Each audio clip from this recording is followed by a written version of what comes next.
Good evening and welcome to the February 12th East Hampton School Committee meeting. This meeting is being recorded by East Hampton Public Access Cable, and tonight's technician and volunteer is Tim, so we give him our thanks.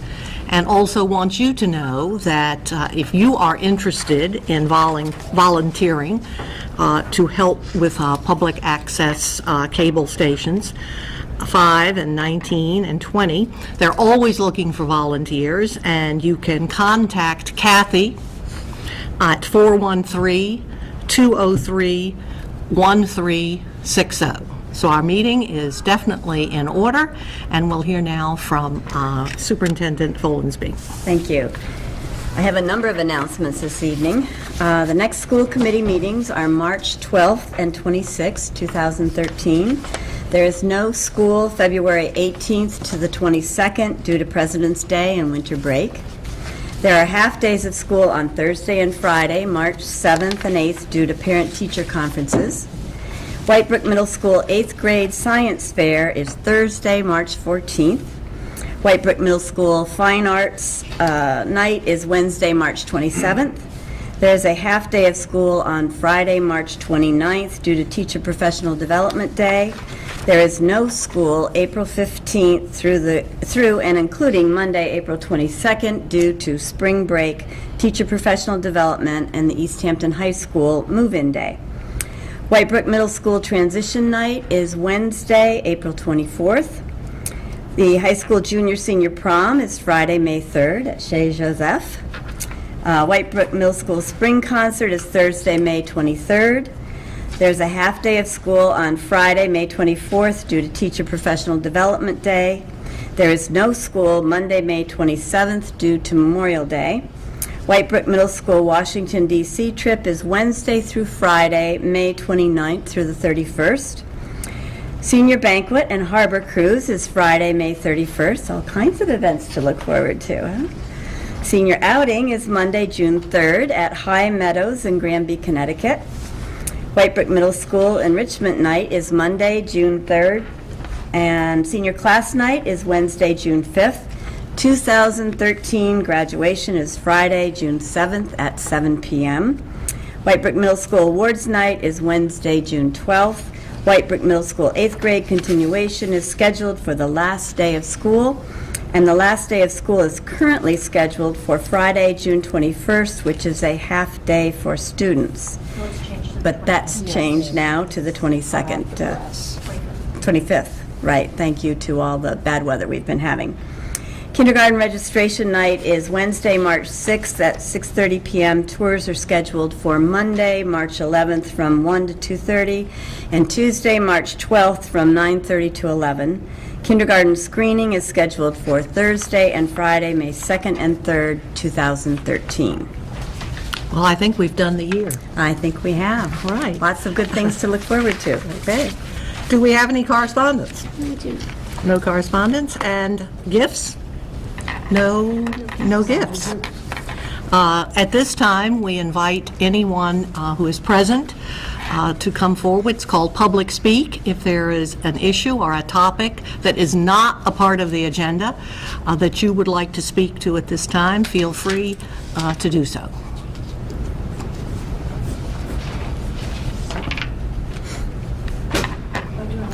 Yes, please, and just let us know your name. Good evening. My name is Meredith Belize, and I'm the president of the East Hampton Education Association, representing teachers, paraprofessionals, custodians, and secretaries. And we're here tonight concerned about the impending budget deficit for the school year 2013-2014. And we are asking to enter into a partnership with the school committee to try to work on a solution to this problem. With me is the representative of our association to the Massachusetts Teachers Association, Paul DeMarco, who would like to speak to you. Hi, thank you. I'd just like to pass these out to the school committee. If you could take one and pass it down. Our understanding is the school are facing about a $700,000 funding deficit for the next year. So I took a look at some of the city's audited financial statements and budgets and passed them on to our research director in Boston. And what we found is that the employee benefits, I'm sorry, I probably should wait till you all have a copy so you can follow along. That's all right.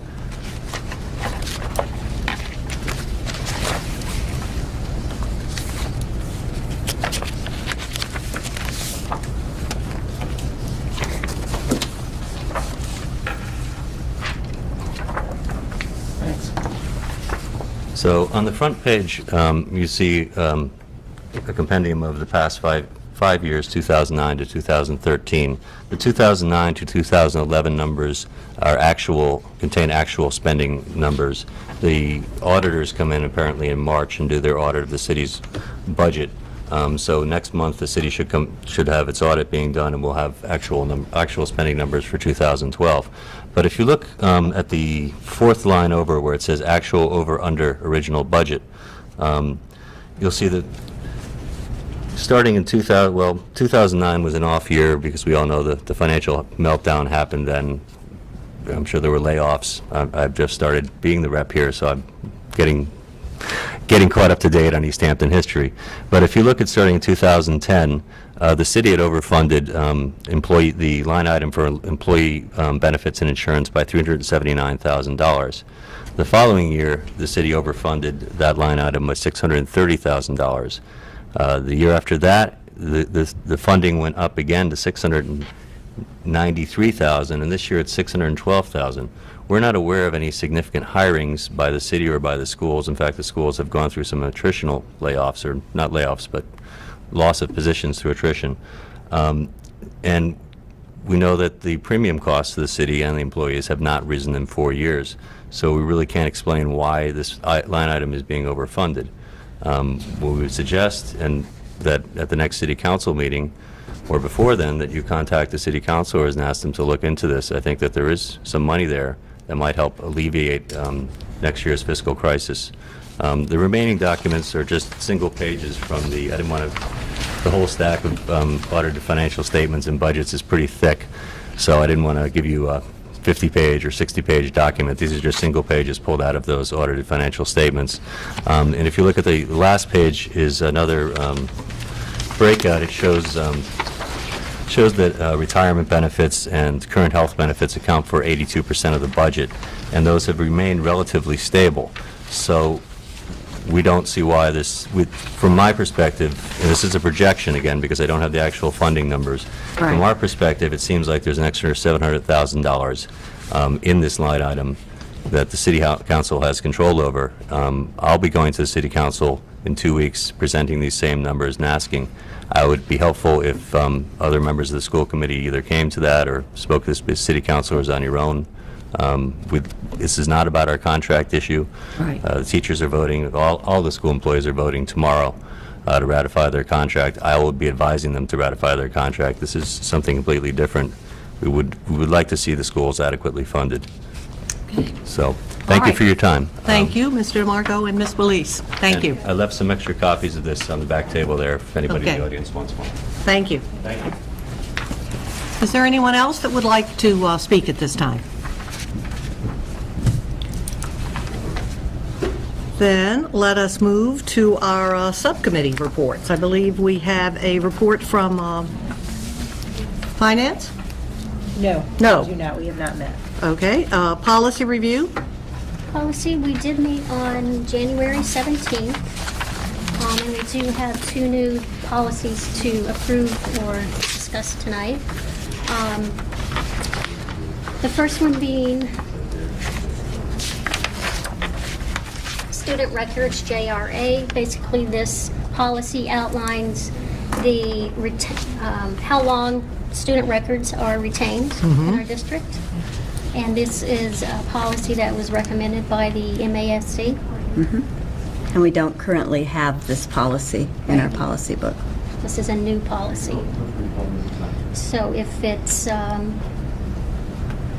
you all agree, we'd need a motion to approve to accept this policy.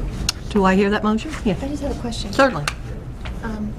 I don't have a copy of it in front of me, but when I was reading through it earlier, I was a little bit confused. Was it saying that we are going to discard records?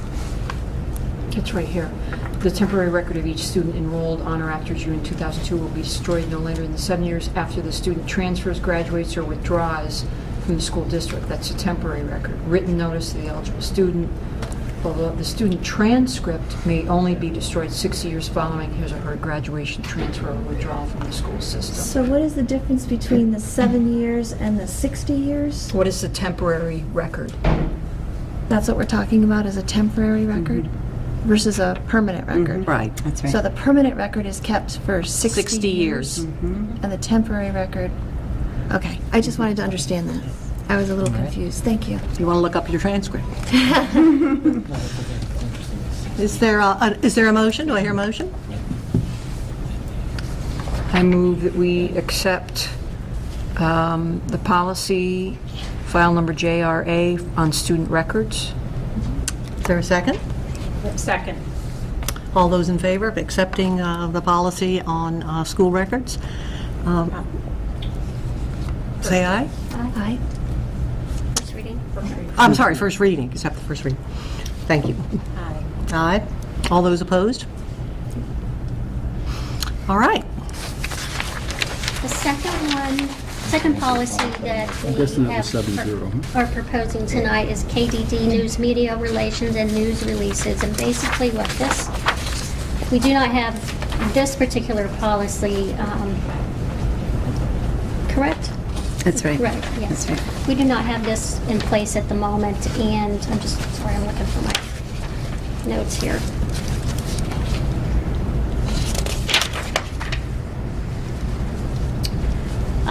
This policy assigns who the spokesperson is for our district, and appoints the person responsible for sharing the news to the media. And basically, this recently came about because of what we thought was inappropriate remarks made by an employee, or not an employee, I'm sorry, not an employee. It was a contract person working in our district, and we felt that any kind of sharing of news should be filtered through the superintendent and the school committee. And building administrators, And if it's a building building issue. administrators. Right. It really is an attempt to clarify what the proper protocols are in terms of response to the media and sharing information. Any other questions or concerns about this particular policy? Policy doesn't prevent anyone from responding to questions, so it's not a... Absolutely. Right. Yeah. I think it's helpful for building administrators when they are, opening school in the fall to go over, then they go over the policies. This is one that they would be going over so that everybody's clear about what the protocols are in the district for how sharing information with the media is handled. And that's the way the policies serve us well. Do I hear a motion to accept the first reading? Move to approve the first reading of News Media Relations, News Releases, file KDD. Is there a second? Second. All those in favor? Aye. Opposed? Then the first reading is accepted. And we also met last Thursday, the 8th of, or excuse me, the 7th of February. On the agenda in particular was the chips for the new building, high school building that the mayor mentioned in our last meeting. We did discuss that, and we're gathering some more information, trying to get from the architects. They asked us to look at our policy manual to see if there were any policies related to building green and environmental kind of policies like recycling and so forth to hopefully gain more chip points. That's where we're researching that a little bit more to see what the benefit actually would be of going through our policy book. Right, and in my conversations with Ken Jodary, the architect, I think he's the one who inquired about this initially. He asked that we wait. He was very busy right now with contractors, but that he would give us some more specific information on the kinds of policies he was looking for, or that he would, ask us to create if that seemed to be appropriate for us. So we're researching that, and he said that he would get back to us, and we'll continue to work on that. Okay. Thank you, Ladonna. Is there a CES report? Well, there's one in your package. Yes. And I had actually discussed it at our last meeting anyways. If there's any questions about it. I do not have another meeting until the middle of March, but it's just a written documentation of our last meeting. Okay. Any questions for? All right. Bailey, Miss Bailey. So, coming up at the high school is the Winter Carnival this Friday, and what happens with that is we have a half a day of classes and then a half a day of activities, which includes watching movies. You can do yoga, the computer labs are open, the art lab is open, the gym is open. There's all different kinds of activities for students to sign up for. And the last part of that time is dedicated to the senior faculty basketball game. The seniors sign up into teams of 5. Each team has a different theme, and we play against the faculty that signs up to play. It's a lot of fun. The 2 showings of the play that were postponed from last Friday and Saturday are moved to this Friday and Saturday. And the cheerleaders and basketball teams are sponsoring a Stomp Out Hunger Drive February 20th at the East Hampton versus Hampshire basketball games. If you bring in a non-perishable food item and a slightly used pair of shoes, then you will receive $1 off of admissions. You can bring it to either the girls' varsity game or the boys' varsity game.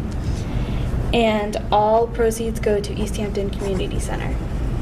Okay. And that's it. Is that a home game? Is that playing at East Hampton? I'm assuming not the sure. East Hampton, Hampshire game. Sam says it is. I'd just like to add Yes. one thing. I had the privilege of seeing the play last weekend, How to Succeed in Business Without Really Trying, and it was phenomenal, the high school play. And I just think it's great that everybody has the opportunity now to go see it again, or see it this coming weekend, Friday and Saturday. I think you should definitely do it if you haven't already made plans to do so. It's well worth your time. It was a phenomenal production, and just amazing that our high school students can put on such a production. Really, really impressive. And there are still tickets available. I've memorized the number. It's 433-6234. Michelle Connolly can let you know what's available. Or if you need to swap your tickets Friday to Saturday or vice versa, because Saturday this weekend is going to be 2 p.m. matinee, so that we can break down the set and have the cast party immediately following. So thanks. All right. Thank you. Looking forward to it. Any other areas of discussion? Then I will... Nancy, actually, if I can just briefly add that I heard from many of the judges at the recent Massachusetts Be the People program that the East Hampton High School team did a phenomenal job. And I just want to compliment all of those students who are involved and the great work of their teacher, Kelly Brown, in bringing East Hampton High to that. It's an extraordinary opportunity for our students to show their, not just their knowledge, but their confidence as public speakers and their ability, as you know, Nancy, to respond thoughtfully. And all the reports are they did a fantastic job. That's what we heard, but thank you, Peter. And Peter, I think this year our friends at Williston placed, yes? Yes. Yes. So congratulations. Congratulations to Yes. you. Thanks. Nancy, Superintendent? Thank you. So the first item on my report tonight is the naming rights discussion. We've had a few letters come to us asking for us to consider naming spaces in the new high school after particular people. So I've responded to each request that came to me directly, and what I've said is that, in August of 2012, school committee had a discussion about this and agreed that a subcommittee would be appointed to think about what the proper protocols would be for naming any spaces in our new high school. And the school committee decided at that point in time also that no naming would occur until after the high school had been finished. So I think it's time now to determine who's going to be on that subcommittee. I think it would also be important for the policy subcommittee to look at our existing policy to see if that needs revision. It's really again, quite ancient, as some of our policies are. So I think that might be a good first step, and then the subcommittee could be formed to develop a protocol for the naming of any spaces if it's the committee's decision to have spaces named in the new high school. So I think that sounds like what we need now is a few volunteers for the subcommittee. All right, we have one. Going, two, and who's number? I think we should have at least two members, don't you? Two school committee members would be nice. I certainly will be on the committee, as will Dr. Perone, the high school principal, which is what our current policy dictates as members. So it would be nice to have one other school committee Who's member. joining Debbie? I will. All right, Mr. Peter. And also then, Nancy, you will be on. Yes, I will be on the committee. Okay. It's been great reading these letters. The excitement that people have about their former teachers and mentors, it's really wonderful. I wish we could. I think most of the letters are part of the public record, so it would be great for people to see whatever ends up happening to the names. It's just neat to see so many people from like the 1960s, 1970s, just having these great fond reflections of the impact that the teachers had on them. And I imagine there'll be more letters like that in the future based on what we see in the schools today. And it's really kind of neat to just know that people care so much about their schools and the people that influence their lives. Right. I just have to say, too, I had received an email message from a community member. After reading in the paper, there was some discussion about the whole topic of naming places in the high school. And I had received an email message from a community member opposed to the idea of doing any sort of naming of the building. And so anyway, I guess I'll save this information to share at a subcommittee meeting. Mm-hmm. But I just wanted to share that general piece of information with you. Mm-hmm. So I imagine we'll leave it up to the subcommittee as to when you're going to meet, but hopefully we'll hear a little something by the next school committee meeting. We will let you know. Okay. I will send out an email to find dates that work for everyone. Okay. Sounds good. Okay. Next on my report is a Chartwell's update, and Andy Paquette, our business management consultant, is going to give us an update on Chartwell's. Well, as promised, you don't have in your packet the 4-page update, and that's because some of the things that after I've reviewed with Andrew Stratton, he gave us a worst-case scenario projection, and I asked them because there's some things that are known at this point in time, and I wanted him to go back and rework the numbers. So once he puts those in, the big one being, if you remember, I think in one of the discussions we had, or if not, I'll share with you for the first time, that there's an additional 6 cents per meal reimbursement that we will be receiving because of the efforts that we've done with the new food service regulations starting in October 1. So that is going to be an additional $8,000 coming to the program projected. He did not have those in his projections of what the little 4-page summary. So since we know we met the qualifications for doing that, so I asked him to put it in. So their worst worst-case scenario had a $12,500 loss. So you add the $8,000 back, that's a $4,500 loss. There are some things that are they're looking at as far as food costs tend to be lower in January and February, so he's going to go back and rework those numbers based on their actuals. And again, he was putting in worst case scenarios. So I mean, honestly, I'll tell you, a $12,500 loss when you're looking at last year's program was a $44,000 loss. I would take that. You know, participation in breakfast is still running low. It's 4% less than what it was that we are projecting, what they projected regarding breakfast participation. So that's something, again, that we want to work on. And as to the breakdown of that, I've asked to see where that is as far as the different schools, again, so we can look and see if there's something that can be done and go forward. So as of right now, the worst case scenario was a $12,500 loss, but projected $8,000 coming in additional revenue for the 6 cents per meal. Take it. Questions? Yeah. We've been down this road before, Andy. You said it, by my count, 6 times. I think of it as a subsidy and an investment. It's not a loss that we're spending money making sure that our kids are well fed during the academic day, and I think it's really important, even if, and I don't think I'm alone in saying that that's money that we're putting towards the quality of the experience that the kids have there. So my preference would be that we change the terminology. I know for accounting purposes you have to think of it that way, but we're not running a business. It's a school. Sure. Right. Thank you, Peter. Other questions for Andy? Okay. Okay. Thank you, Andy. By the way, we still haven't had lunch. Yeah, I was thinking that too. know. Well, With some open response questions, just for conversation. I think we can cut those down. No, I think that that's tied hand in hand. Oh. That's your reward for doing the open response questions. I will talk with Andrew about it. Every time we tried to set a date, something happened. And I know he wanted to do it initially when we were using the local produce. Right. But I'll talk with Andrew and see what we can set up. Well, Nancy, maybe we could combine lunch with when we have our visitation to the schools, because I think you're going to We come had up, talked about that. you're going to have us Yeah. a calendar of Yes, and visitation. would you like to talk about that right now?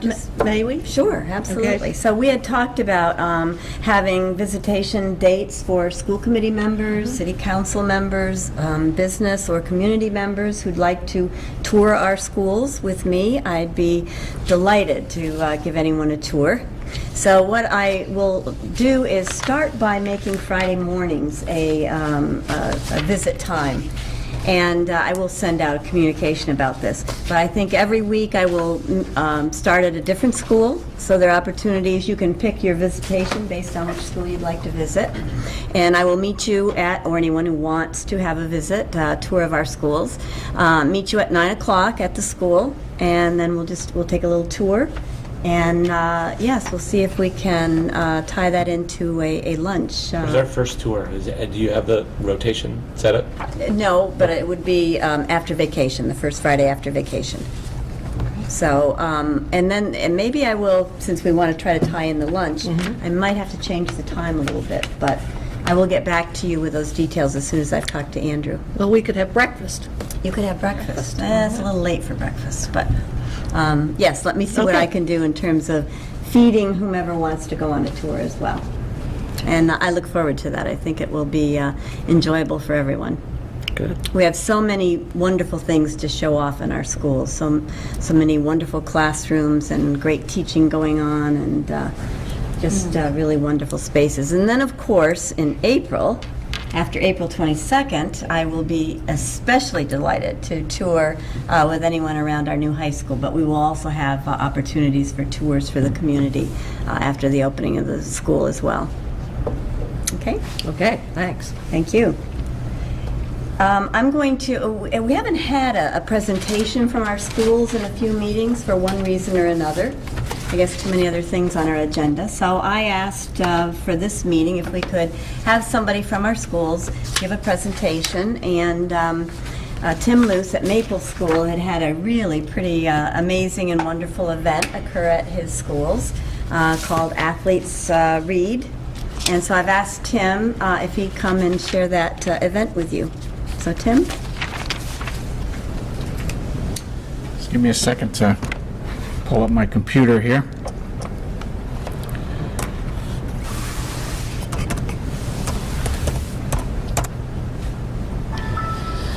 So this is an event that actually had its origins last year.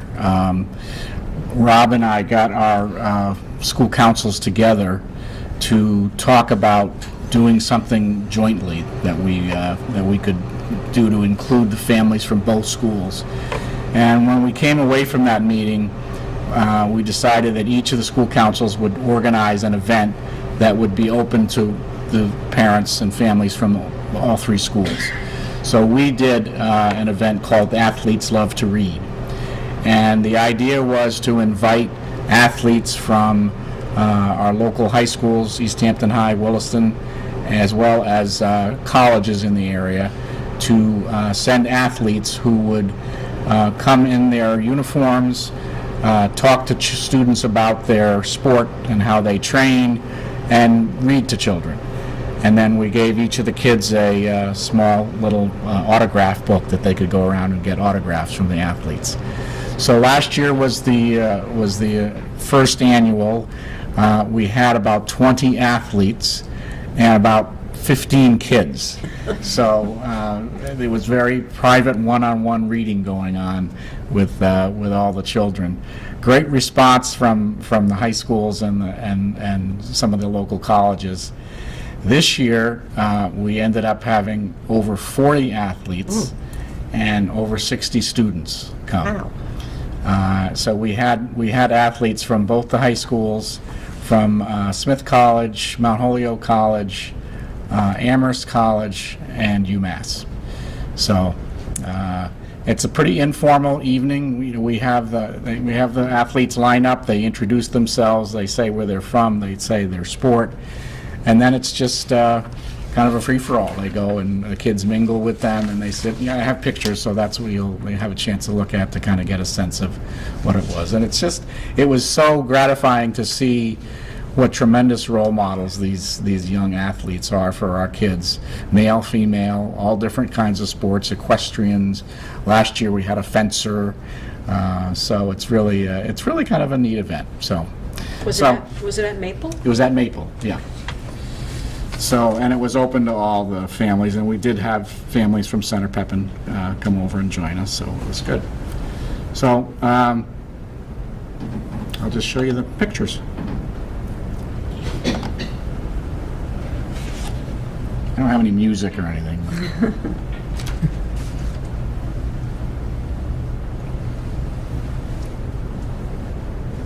So this was the beginning when they lined up and introduced themselves. And can you kind of point out as you're going along who we're seeing in terms of the athletes? Well, these were UMass football players. Tim, excuse me, I noticed that when when the shot went out to your students, it looked like they had brought books. We supplied all the books. Okay, so they were all set up for them. Yes, yeah. Yes, I like that.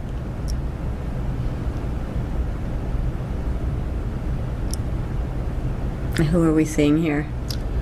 Well, those are the UMass football players again. I'm not trying to put you on the spot, but obviously we can see who that is. Yeah, honestly, I can't. There's me. There's a East Hampton hockey player behind me. What school is it?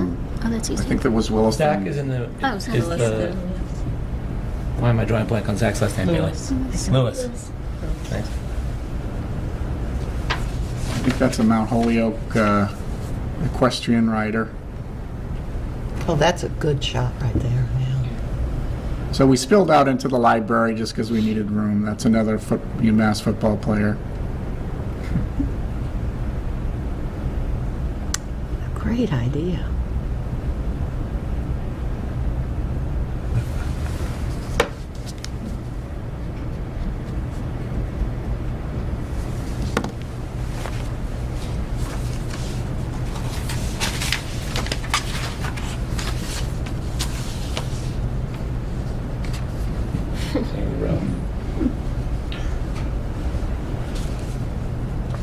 The football players definitely were ahead. I think we got that, yeah. And honestly, other than that one guy you've seen, the football players did not do a lot of reading. They signed many autographs and took a lot of pictures, but they were kind of the stars of the night. Everybody wanted to get seen with them. Although there's one reading. Isn't that interesting? I guess it's because they're so identifiable. Yeah, they You were- know what sport They were huge. Yes. They were huge. Well, and it's rare to see them in uniform west of the river these days. Yeah. Right. True. Sorry, political comment there.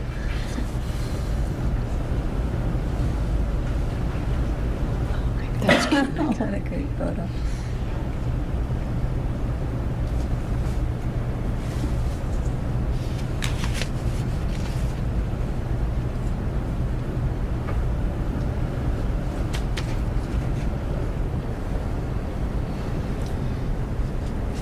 John Gabriel.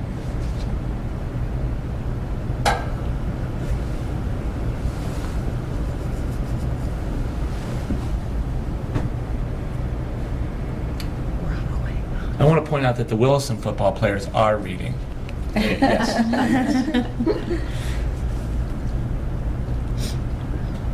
The response from the colleges was really gratifying. One of our parents on our school council was in charge of soliciting the different colleges, and so some of the coaches came, and the students and coaches that came were thrilled to be part of it and happy. And in fact, I've heard from both the Smith College coach and the Mount Holyoke coach that they want to put some pictures that they had taken onto their website. They needed to get permission that it was okay to have those kids' pictures up. So they wanted to kind of advertise that they'd been doing this as well.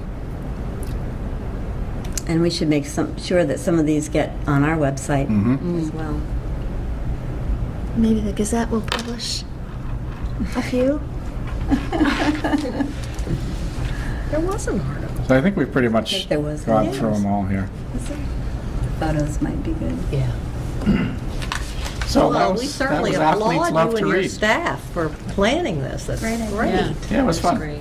Really? Great. Thank you, Tim. So, did you want to stay up there now for I'll just stay. for your next presentation? So I've asked Rob and Tim to come and do a presentation to the school committee tonight.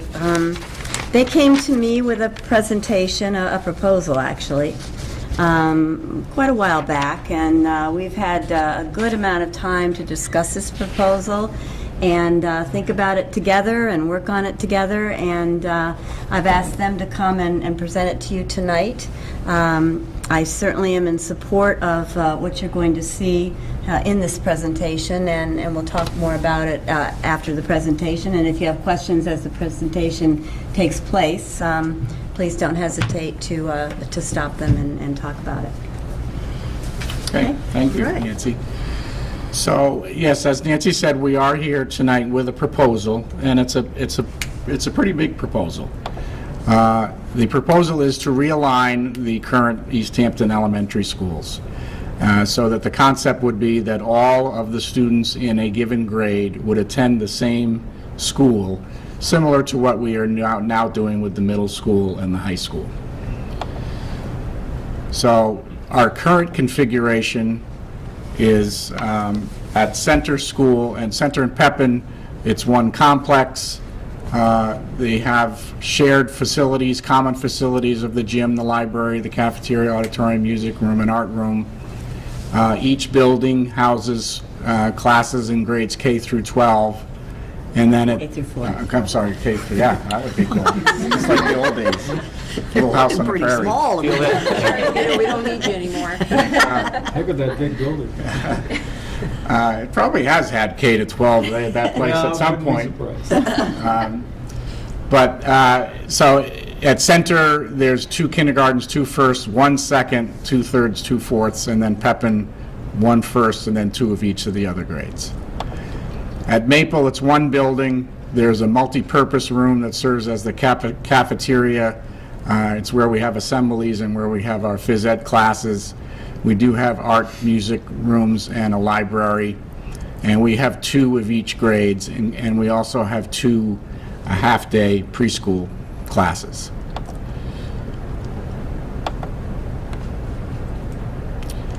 So the total numbers of classes for the district are 6 kindergartens, 5 firsts, 5 seconds, 6 thirds, and 6 fourths.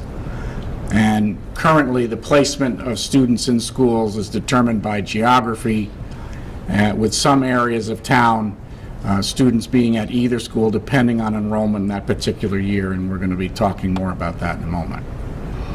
So what we're proposing is at Maple School, all the students in East Hampton that are in grades K and 1 would attend Maple School, and pre-K would be configured as it currently is. We have, it's not all the preschoolers in the town of East Hampton.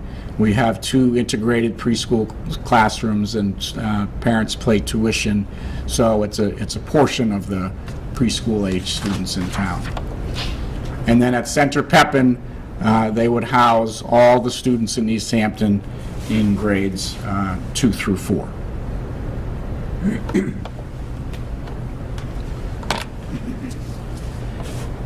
So we also wanted to provide a little history of where this work started. So back in the fall of 2009, as part of our school improvement plans and with the approval of the school committee, we did have a committee put together to look at this very issue to discuss the pros and cons of doing this reconfiguration. Again, we were charged with researching the model of reconfiguring schools, which meant looking at some research, calling some other school systems that had similar configurations in their district to see what the nuances of those configurations were, and getting input from community members as well as parents.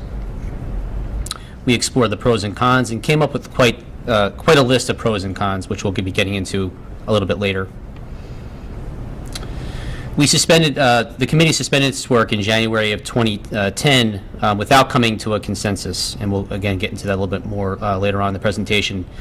Also at that time, we were in the midst of starting a search for a superintendent. It was really felt at that time that we shouldn't go forward with any discussion of reconfiguration without having the new superintendent on board so they could be part of that decision making.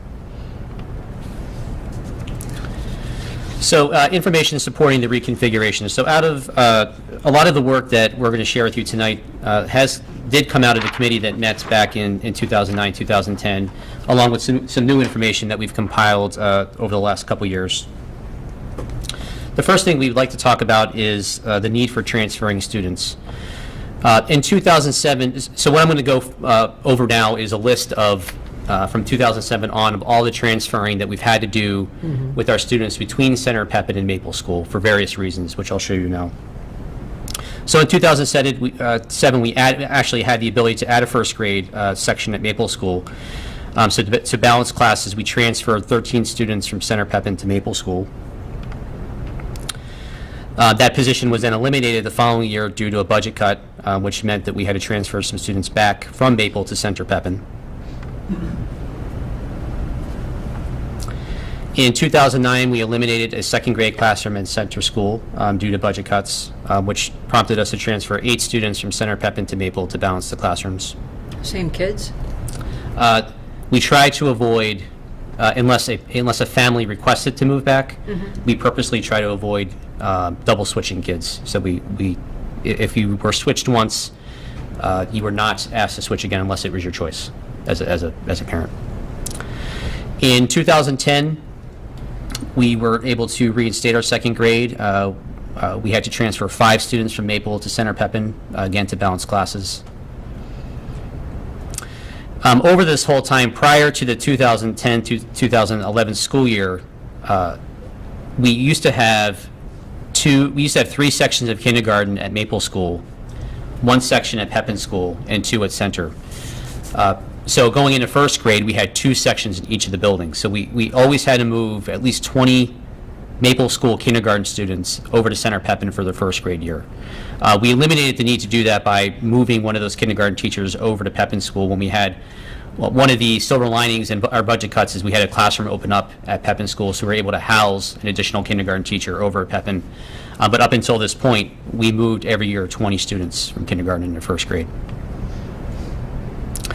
In 2012, we eliminated one first grade classroom and one second grade classroom due to budget cuts at Center Pepin, which prompted us to transfer 12 students from Center Pepin to Maple, again to balanced classes.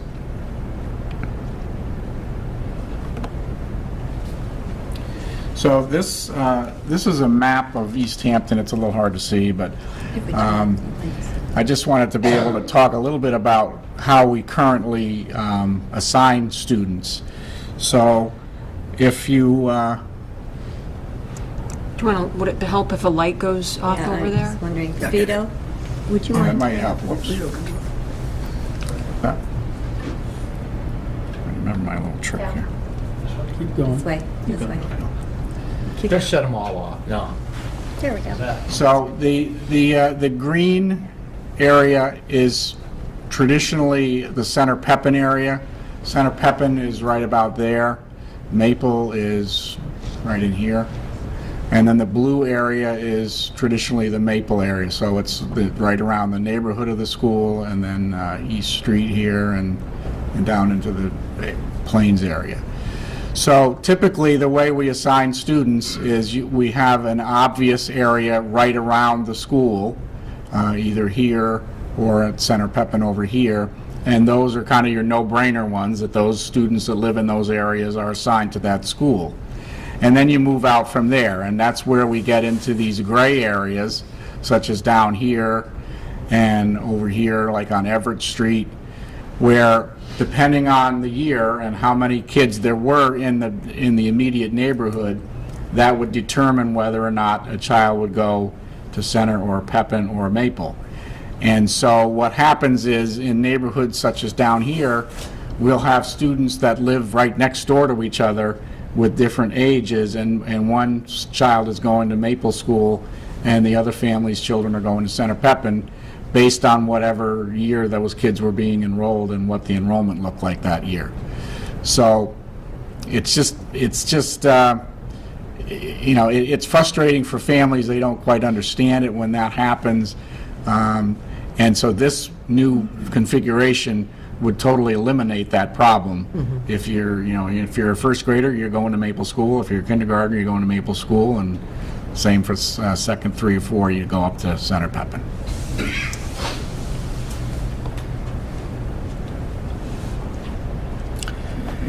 So another piece of information supporting the reconfiguration would, we'd have our grade level teams working in one building.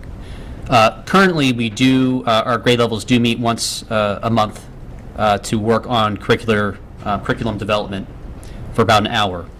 It's not a lot of time. It's hard, even though Maple School and Center Pepin aren't separated by many miles, it might as well be 50 in terms of trying to get teachers together, because we're that busy with what we're doing in the classroom.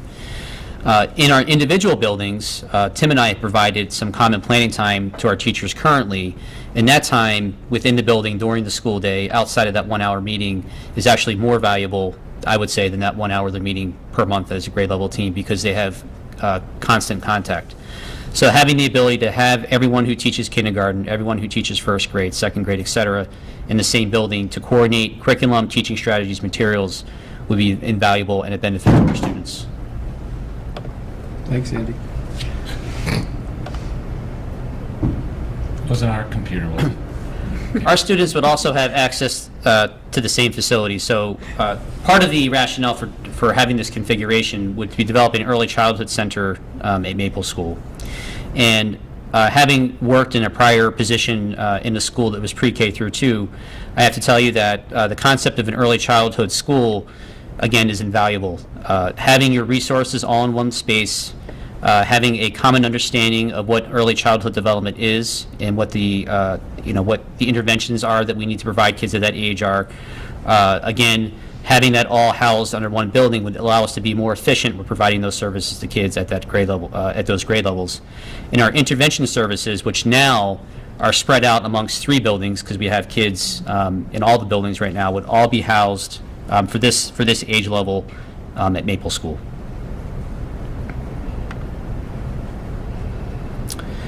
In addition to that, kids attending grades 2 through 4 currently who go to Maple School do not have access to a gymnasium at their school. Most of those kids have PE outside during the nice weather, or in the cafetorium at Maple School when the weather isn't as good. At Pepin School, we have. Excuse me? I like that word. The Cafetorium. Cafetorium. It's a jazzy way to say a cafeteria that also serves as an auditorium and an assembly place and a gym. And so we have a full-size gym at Pepin School. So somewhere along their educational career, a student at the elementary level will have access to the facilities at Pepin School, mainly the gymnasium, and also our auditorium.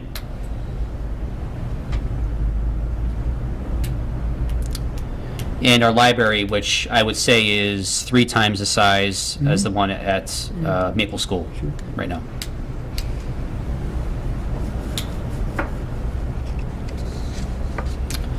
More effective use of resources. So this is an area where we could see some cost savings down the line. They won't be instantaneous because it'll take a couple years for this to shake out, but when we buy curricular materials, reading resources, math materials, we're doing that across 3 buildings. So we're some of those materials we have to duplicate just by the fact that they're consumable, workbooks, etc. But some of those materials we have to buy 3 times only because we're in 3 different places. So this will allow us to, when we're doing some purchasing, to spend our money more efficiently and have the same materials on hand in each of the buildings, but doing it with less money, potentially.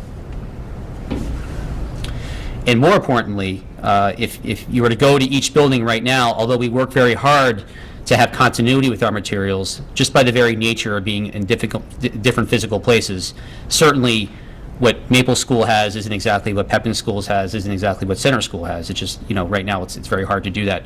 So by having this configuration, we would more easily be able to do this, to have more continuity of available resources. And I spoke a little bit about this earlier, the ease of delivery of targeted early intervention services. Again, our intervention services are spread out amongst three different buildings, and we have interventionists in each of the buildings. This will allow us, again, to be more targeted, prescriptive, and more efficient with their use of time, and to possibly hit more students in a more effective way. So, Rob kind of covered some of the main reasons that we're looking at this.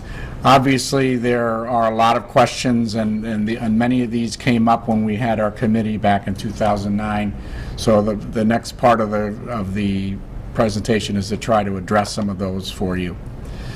One of the big things that came up back at that time was the concept of the neighborhood school, and why should we give that up?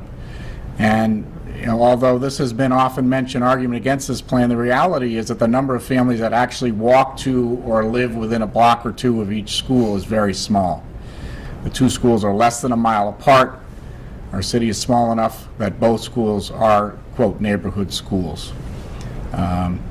So as you saw from the map earlier, the numbers of families that truly are within the neighborhood of each of the buildings is extremely small. Won't transportation be a problem? According to our bus contractor, he's indicated that busing should not be a problem, and currently all but one of the buses goes to both schools anyway. They'll drop kids off at Maple, and then there's more kids that they'll drop at Center Pepin, and vice versa. So the routes won't really change, the timing won't really change, so it really won't be an additional cost or anything like that.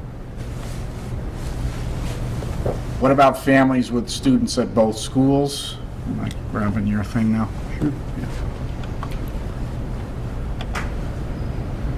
So, obviously, one of the things we first thought of when we were thinking about this configuration is, what about families? They're going to have a student either in K-1 and a student in 2 through 4 in the start and end times of school. So what we're proposing is that the start and end times would remain the same, so that the bus would run the way it is now, and we wouldn't have to do anything different there. What we recommend for any kids that get picked up at both schools, that we'd recommend that parents pick up their kids first at Maple, because they're younger, and I would develop a late pickup area for students at Center Pepin, so that parents wouldn't have to feel like they'd have to rush towards Center Pepin to pick up their kids. And I would just obviously develop that with our faculty to make sure that we had that in place. Other possible overlaps, such as open house and field day, and other events that we have in both buildings, we would have to coordinate just like we coordinate with the middle school and high school currently, so that we're not double booking parents on a particular day. Rob, can I ask Yes. I'm wondering about, what about the family that qualifies for a bus in one building but walk to the other? We're currently, Tim and I and Nancy are currently working on coming up with a proposal about the bus in terms of not only that, Peter, but also the fee. There might be some families that are impacted by having to pay a fee now because we've switched where their kids are going. So that, I think, will be brought up for further discussion You mean here. a fee through the Fill the Bus plan? Not only that, but just a fee in general. So if you are below the 2 miles, if you're between 1.5 and 1.99, you may be charged a fee. So you might qualify for the bus, you might have to pay for it. So currently, you may not have to if you attend Center Pepin, but if your child's moving to Maple now, you might have to pay the fee.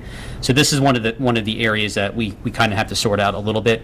But the message is that we are working on a plan that will provide some relief to our families if this is the case and it affects them. Yeah, I would imagine that it wouldn't be that large a group, but I certainly, I would think the perspective of the family, that if you have siblings who are accustomed to going to school together, right now, whether it be on a bus or on foot, that our preference would be that we would preserve that for them. That this change wouldn't obligate them to, take on an expense in doing that. And that, as Rob says, that's one of the items that we are going to continue to look into should this proposal be approved. We want to facilitate this in every way possible for our families. The last question is, what about special education programs? And looking at all of our special education programs, both buildings will have the needed staff and materials to address the needs of all of our students. So our special education programs might look a little different in terms of who's doing what, but everything that's been in place now for kids will be in place for kids in both buildings. So going forward from this point, Rob and I each met with our staffs today to let them know that we would be giving you this presentation this evening. Parents will be informed formally tomorrow via an all-call and a letter home with the students to let them know that we're proposing this plan. We are scheduling a parent forum to be held on February 27th, at which time parents will be able to come and have questions answered and hear some of the details similar to what you've just heard. And we will be conducting a joint faculty meeting after vacation to discuss the plan and kind of talk some of the details about how we might implement this one. Oops. Will the parent forum be televised for the benefit of parents who can't attend? Yes, thanks. Yes. We wouldn't We have haven't the... gotten that far yet. Yeah, I don't know whether we'd have the capacity to do that at Pepin. We could talk to Kathy. I think it would be important to do it because looking at right, that date is 2 weeks away. I can see some families who might be interested in it but unable to go, and I think it would be important. We can. I think it's a long overdue step, personally. Right. We talked about this in the 90s. Yeah, I actually thought it died, but thank you for I think it's a great idea. I think part of the way you make that great idea clearer is for more folks to see what the hard work that you've done. Well, do we have some questions for Rob and Tim? I don't have questions. I am in full support of it. The last time you brought it in front of us, I thought it was a great idea. I still do. I mean, I know you'll have some bumps to get over, but I just think what a great thing to have the kids of each age in each school. And It allows you to focus on that age group. It makes nothing but sense. And I'm not an educator, so do you need a motion? No, we really don't need a motion today because I think what we'd like to, I think it would make sense for the school committee to take this under advisement and to have public speak at our next meeting, to invite the public to come speak on this. I had one other just technical question. Do you anticipate that in the Center Pepin, and maybe I missed this, that there would be a particular split, that the second grade would be in one building, the fourth would be in another, and the third would swing based on population or something like that? I've worked really hard to treat Center Pepin as one school. Right. Obviously, there's two separate buildings. Right. So the first, I looked at that. I've started to look at that and have been looking at that. It'll be impossible for me to house one grade in each building. So, like, I can't have all the second grades, for example, at Center School, in all the, third and fourth graders at Pepin School because of the space. It's really a space limitation. And we have an odd number of sections as well, right, which kind of compounds the issue. And without knowing what our configuration will be for next year in terms of sections yet, because we haven't finalized our budget discussions, it's kind of hard to say what, who will be where. And again, without taking away from my sharing the observations of my colleagues, it's not 50 feet isn't 50 miles, but the difference between someone being around the corner down the hall and someone being out the building and into the next building, it seems to me that to the extent that we can get everybody so that the second grade team is in a common building. I guess I'm just sorry to hear that I automatically assumed that to the extent that it was possible, at least two of the three grades could be housed, one in one building and one in another, so that you get that, you're all working on a similar lesson on Monday, and something comes up in the course of it where you're immediately talking about it, right around the corner, room to room. I don't know the buildings well enough to know that that's going to happen from Center to Pepin, or Pepin to Center. So I guess if it's done, it's done. Well, it's not done. I think part of what I really solicited from my faculty today when we talked to them about this is their input about what would make the most sense. One thing I can say, though, is that because I've worked hard to make Center Pepin one complex, I do like the flexibility, if the opportunity presents itself, to have kids switch from building to building only if it makes sense academically for them in terms of a fit with teacher. So I don't want to, the days of just saying, well, you go to Center School because this is where you started, to me, have already gone. I've already moved on from that, because it may not make educational sense for a kid to stay just physically in the building when a program or a teacher or service we can provide them in Pepin School might be a better match for them.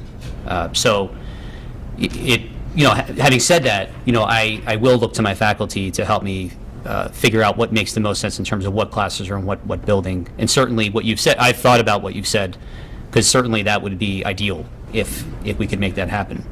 I'm not sure if we can.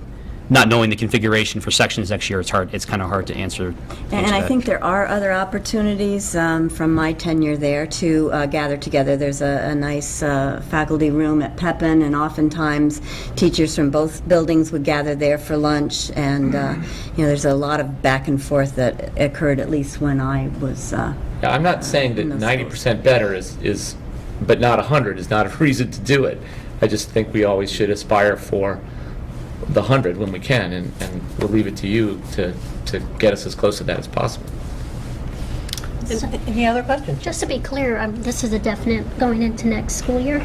Well, if it needs school committee approval, this proposal, and with school committee approval, yes, it would begin in September.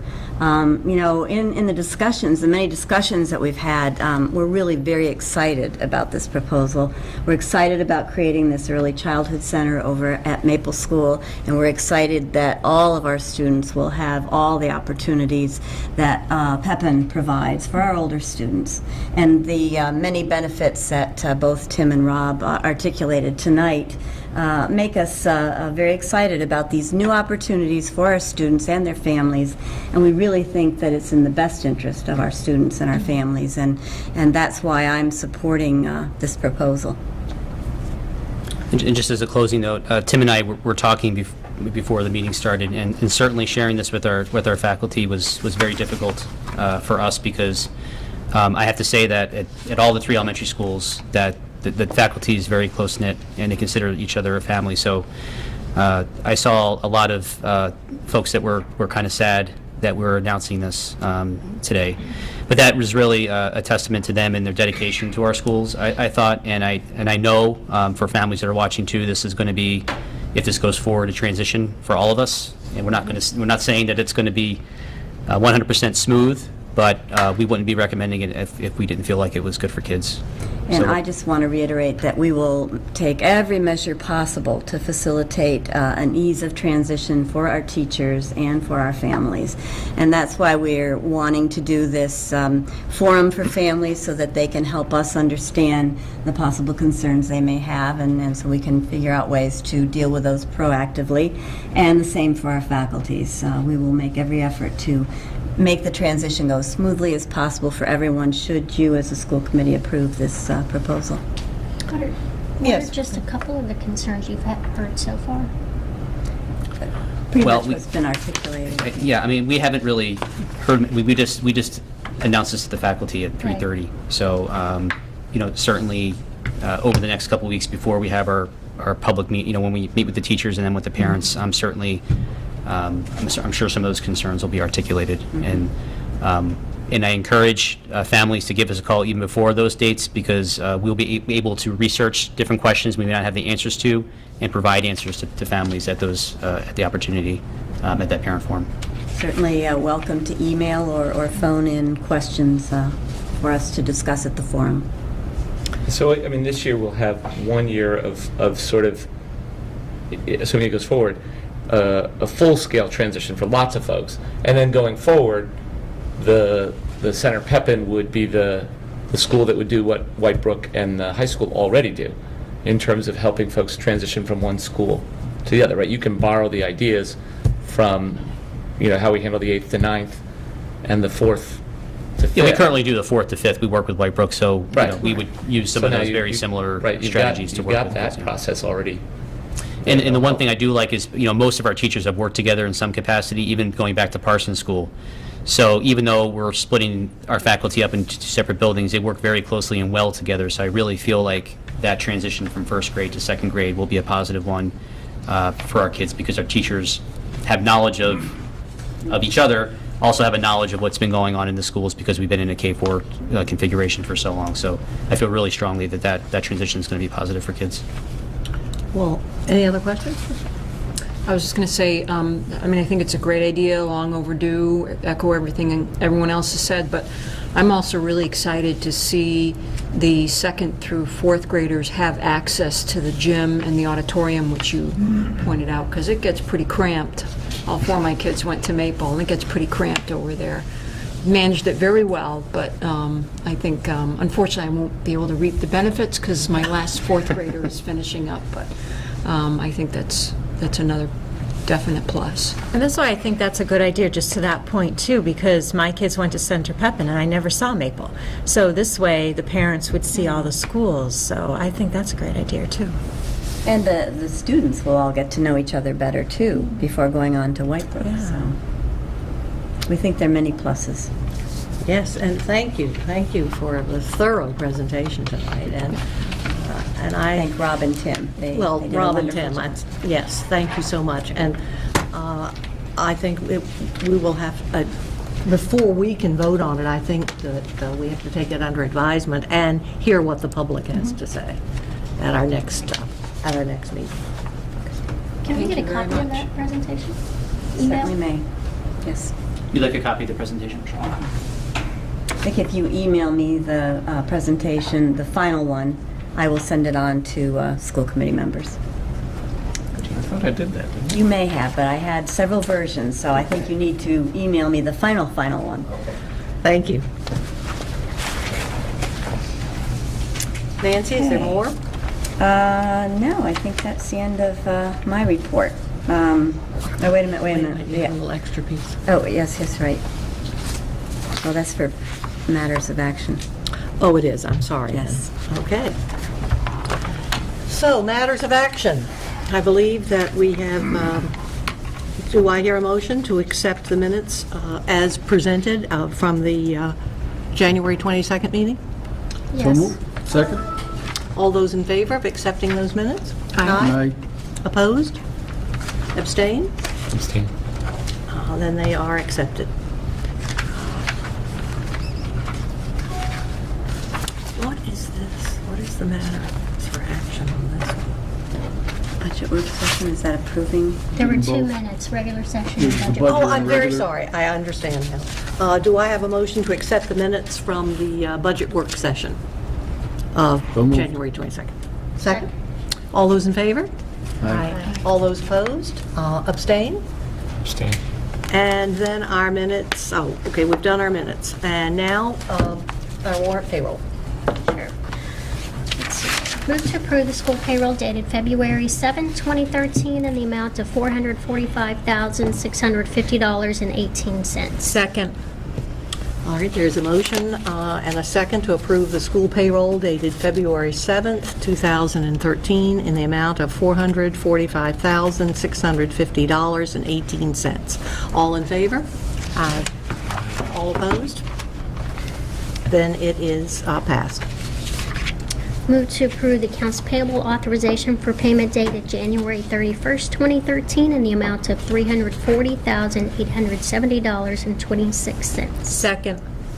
All right, there is a motion and a second to approve the accounts payable authorization for payment dated January 31st, 2013, in the amount of $340,870.26. All in favor? Aye. All opposed? Motion, excuse me. Then it is passed. Move to approve the accounts payable authorization for payment dated February 14th, 2013, in the amount of $388,203.23. Second.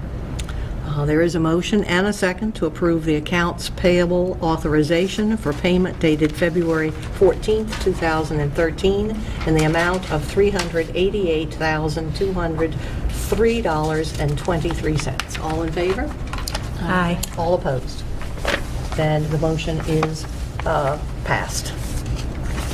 And it looks like these were checked prior to... By 2 Finance Committee members, yes. Yes. And that's it. I won. Right. Then, before I accept a motion to adjourn, I believe we have one. We have a couple more. Oh, yeah.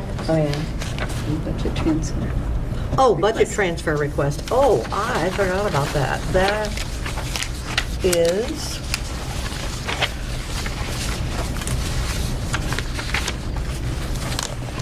Where is the budget transfer request? Right here. Then, that's right, we have a request from White Brook Middle School for an amount, a transfer request of $8,075 to cover the cost of next year's math expressions grade 6 textbooks. Move to approve the transfer of $8,075 from instructional services to textbooks. Second. All those in favor? Aye. Opposed? Then the transfer is approved and passed.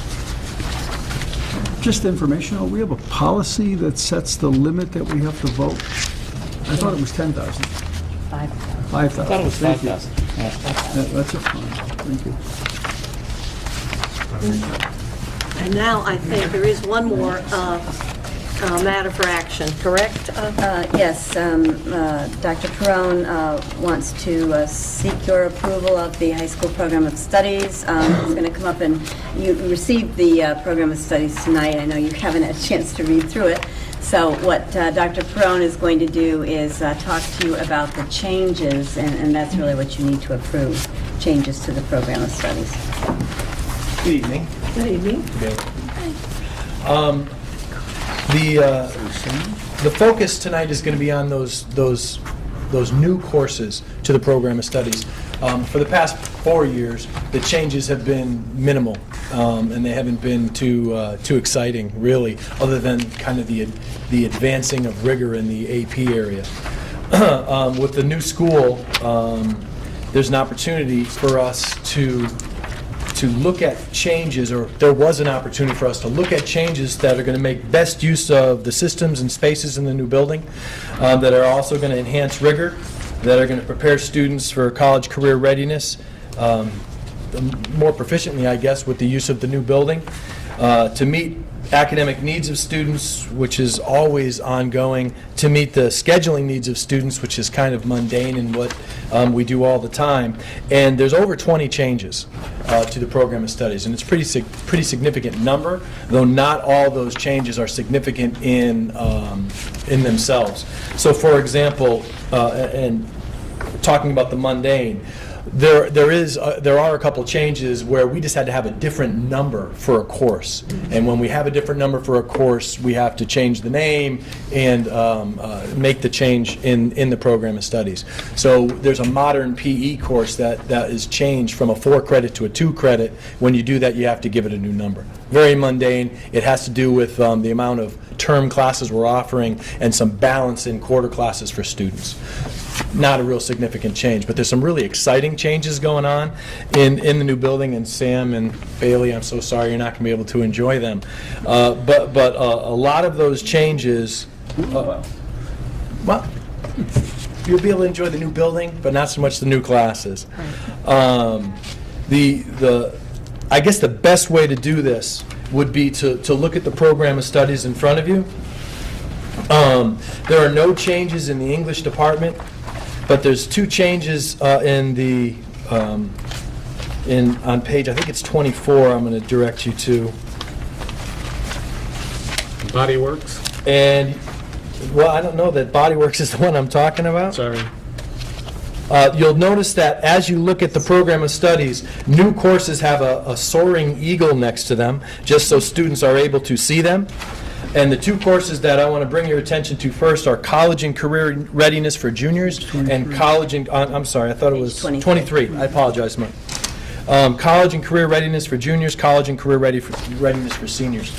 It's kind of a partnership between the Health Wellness PE department and the Guidance department, and it's really to help those juniors start moving towards college and career readiness in a real systematic, cohort-driven way, and the same thing for seniors. It's a great idea. Could you let the parents come too? I know the kids don't want. I'm like, boy, I would have loved to have sat in on it. You're always welcome idea. to sit in on a class, but we do try to have those offerings at night too for parents, and Guidance does a really good job of offering those and putting them out for parents. Dr. Plum? Yes. Does the little symbol, the H, mean it's an honors course? Yeah. Yes. On the left? Yes. On page 6. Yep. Has the legend, yeah. So academic AC, H honors, AP, advanced placement. So that's the one I really wanted to focus on in PE wellness, and it is pretty exciting for the reasons we talked about. Just as the academic modern PE is not so exciting, and I don't really want to put a bunch of time there. There's also, sorry. I guess I'm College and Career Readiness honors course. So if you're not an honor student, you don't get to go? Is that what that means? No. No. Okay. You can choose to go to take an honors course. Yeah, anybody can. There's no prerequisite for that class, so little Vito could take that. So what's the difference in the label? Yeah. It's the weighting for GPA. Okay, so a grade that a student gets in an honors designated course counts for more points Than an academic, and a college placement. That's right. Mm-hmm. So we have honors PE courses? Now you're back to Body Works, aren't you? Body Works is An honors PE course. It is an honors PE course. Page 26 has a couple. Yeah, page 23, right above the 2 classes that we just discussed. Body Works is an honors course, whereas conditioning for sports and life is an academic. Yeah, that's a mistake, because the PE classes aren't counted towards GPA. So that's an academic? Yeah, that's a mistake. And we want to say that all of the final editing hasn't been done on all the little, grammatical pieces and things of this nature, but we wanted to get this to you to approve the program of studies in terms of the courses at this point. And then we're going to go back over it with a fine-tooth comb, or Dr. Perone and his staff will do that. Well, and that actually started today. We, I brought it to Ms. Gilfeather, she looked at it, another pair of eyes, and then I brought it back to the team leaders today so that they are going to look at it for that final tweak. What I really wanted, excuse me, what I really wanted everybody to look at was the new classes that are being offered. Right, because really, essentially, that's what we're asking you to approve, the new courses that are added to the program of studies, the courses that were not in the original program of studies. Not in the old program. Right, So that's right. I'm So sorry, are just these to be other PE courses that are graded honors. H not supposed to be? Not it. That's right, no, that's a mistake. So both on page 23 and on page 26, those are all 26. AC now. Yeah. Gotcha. So as I say, I'm jumping ahead and see forensic science as a new course. I knew you were going to get ahead of me. But yeah, That's we'll catch. exciting. It would be good to have a summary next time of the summary. changes. Well, that's what Dr. Perone is doing right now. If you'd like it on paper, and next time we certainly could do that. Sure. So if we jump ahead to math, On what page? on page 34. What about 28?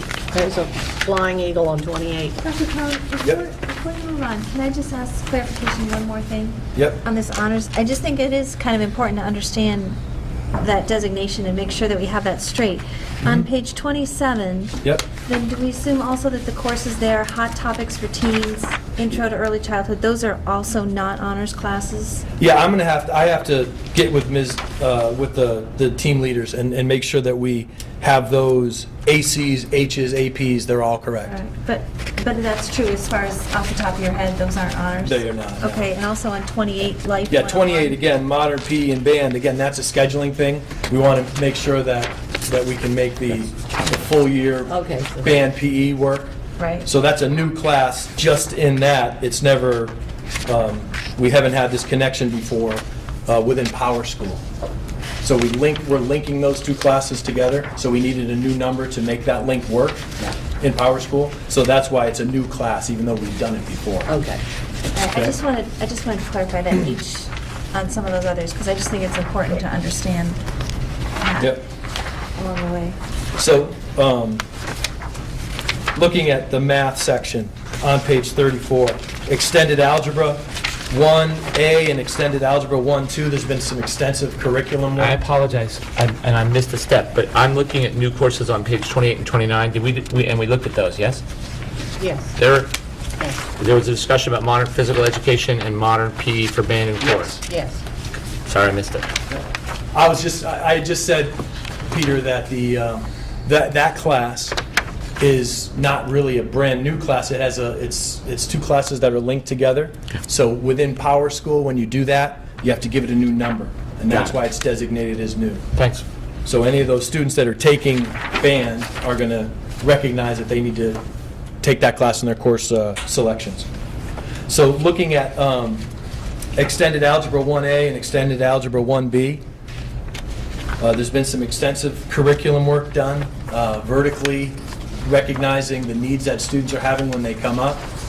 And on her curricular teams, Ms. Gilfeather, working with high school and middle school teachers, recognize the need for students that are coming up from the middle school, a specific cohort of students, to have algebra for the full year. And it's going to provide them with the pre-algebra that they've missed at the younger grades and fill in those gaps for them, give them time to really kind of delve into algebra and then prepare themselves for geometry in their second year. After they've taken geometry, then they would take MCAS. And they would take geometry normally in a semester, but they're going to take Algebra 1 for a full year. Well, this is, if you read the example there, the description there, it's really some remediation of pre-algebra. Right.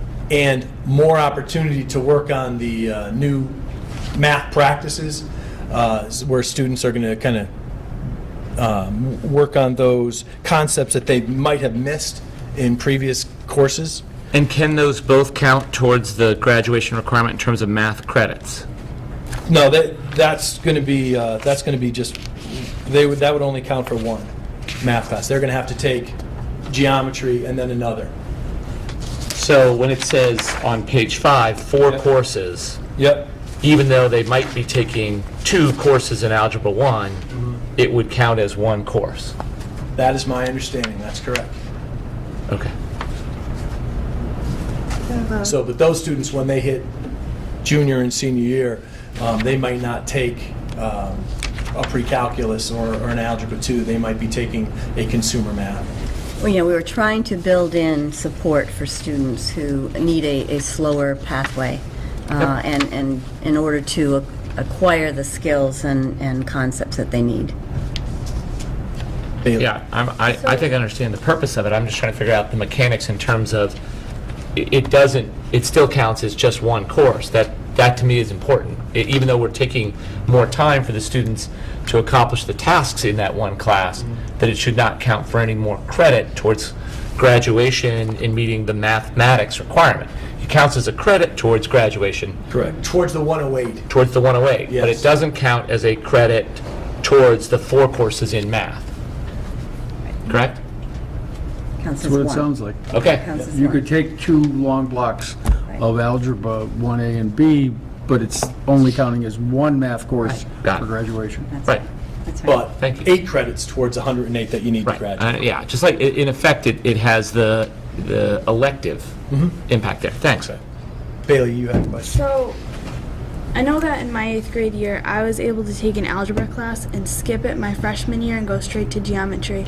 Is that still happening, or do all freshmen have to take an algebra course? No, if you look, if you go back to page, there's a math pathway on page 31.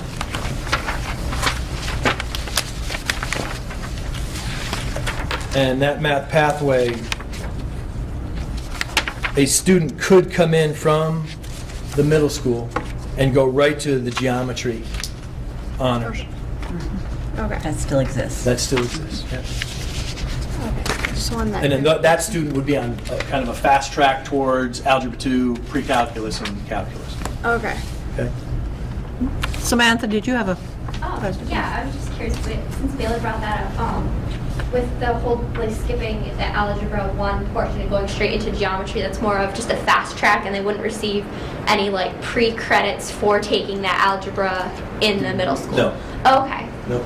Okay, we had been under that notion our 8th grade year. There was a time Yeah. when there was a specific cohort or a class that was created back then that those students did receive high school credit. But that's no longer Not the happening. ways anymore. Okay, thank you for that clarification.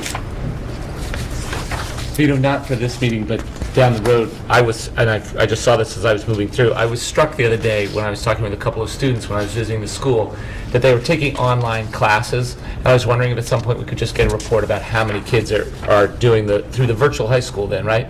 Yep. Yeah, it'd be interesting just to see what have we gotten a sort of before, did I miss it? I don't want you to do something you've already done. No, I don't think we've done I think that. I don't think we formally reported I think out it would on be that. great to see, what percentage of our kids are taking those classes and what classes that they're taking. We'll put that on a future agenda. Thanks.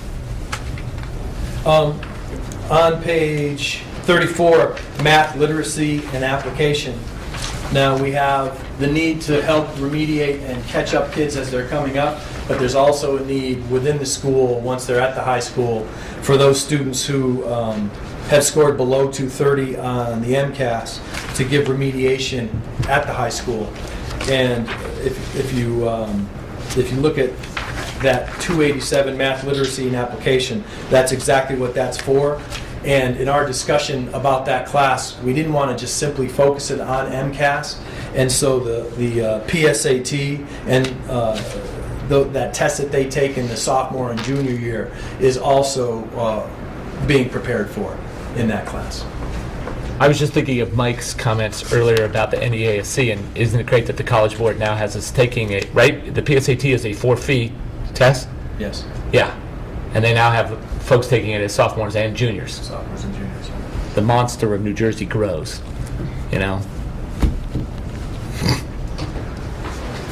That being said, we do use that data to help identify students for pre-AP potential and for remediation. That's right. So the data is used well by our guidance department.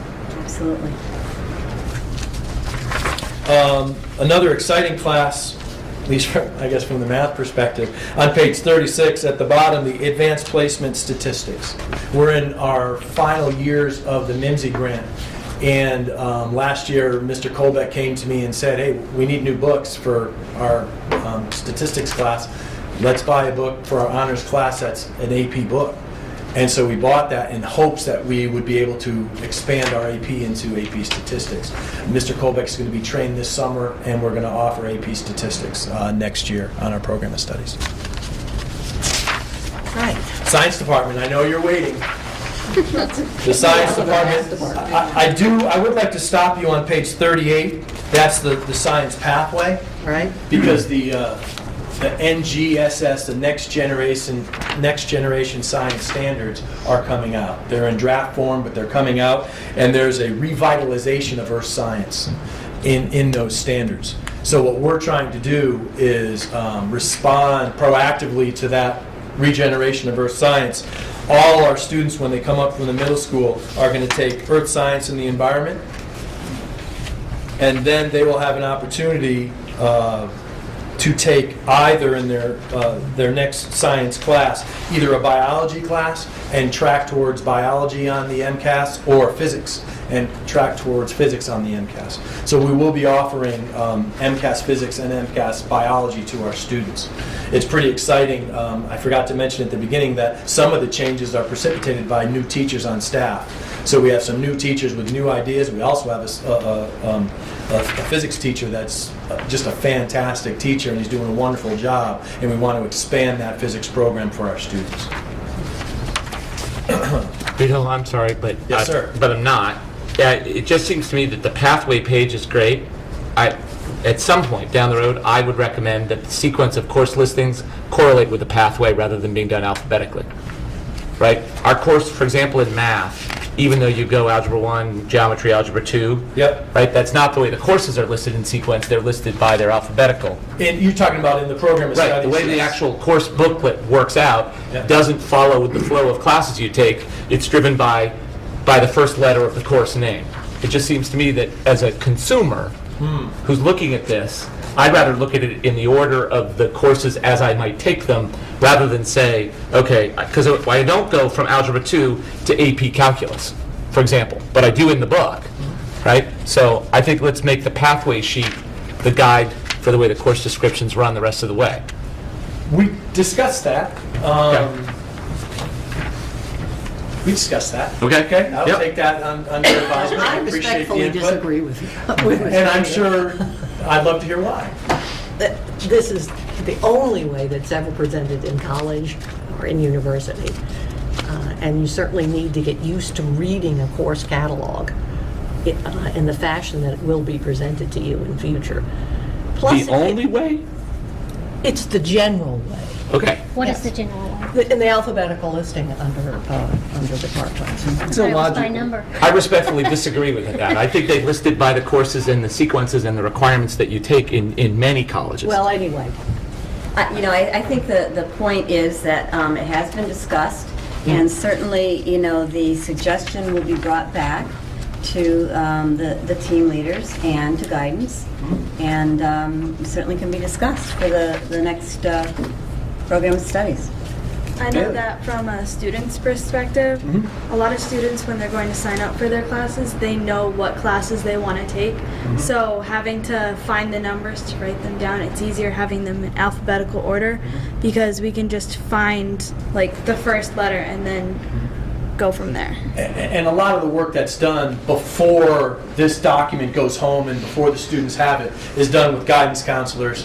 So I appreciate that input, and I do appreciate, Peter, your input also. okay. Okay.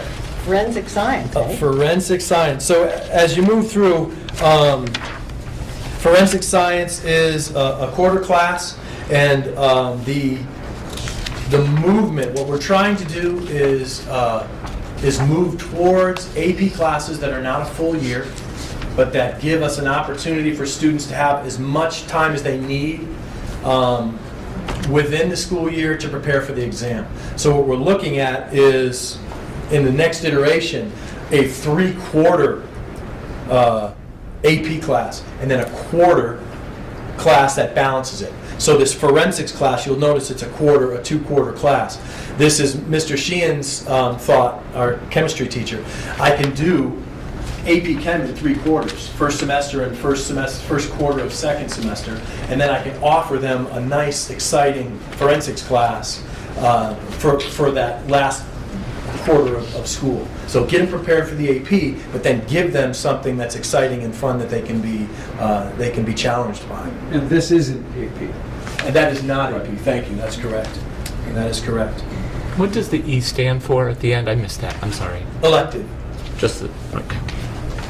So as we move through the next one, introductory physics. You know, we had a physics class in the past, but with a new teacher, he revitalized the description, and we had to change the number.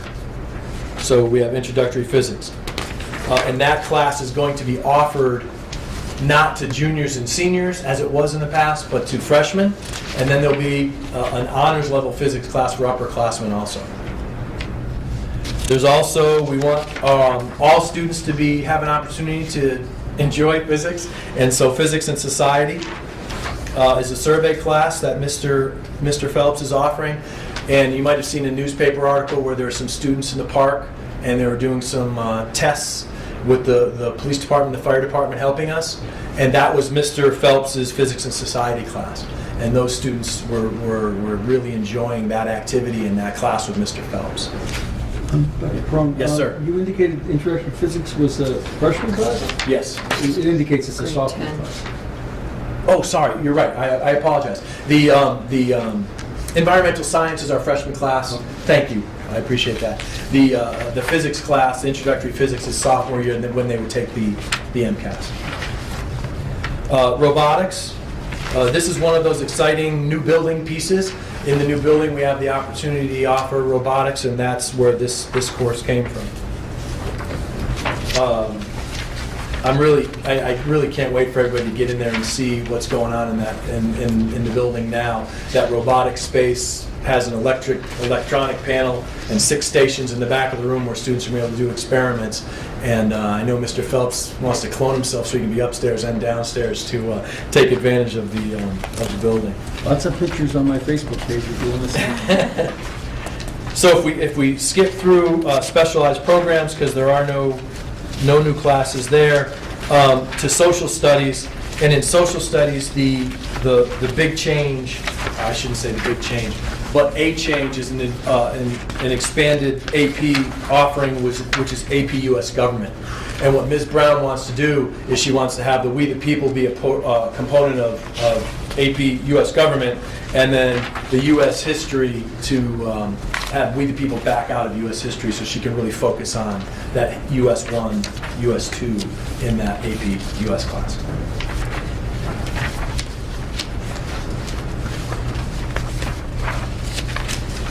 And that course description is there.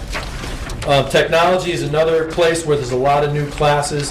Some of them are new because there was a survey done by the student council, I thought it was last spring, and students were asked what they were interested in. One of the programs that went to Ms. Rogers that she is excited to offer is game design and programming, and I think she's using Java for that. Java fundamentals, and I think in Java fundamentals, that's a I thought it was a prerequisite for the AP computer science.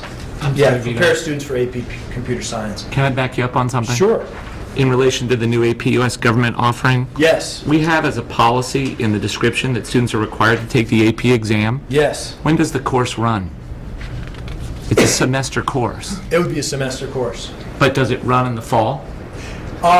We could make it run in the fall. Well, I just or think we could make it run in the spring. Right, but because you mentioned the linkage with We the People, yes, it would have to run in the fall. Okay. I just wonder, because this is a debate that Sure. I'm having at my school, about the wisdom of requiring students to take an AP exam 4 months after a class ends. I'm sorry, 3 months after a class ends, right? The class ends mid to late January.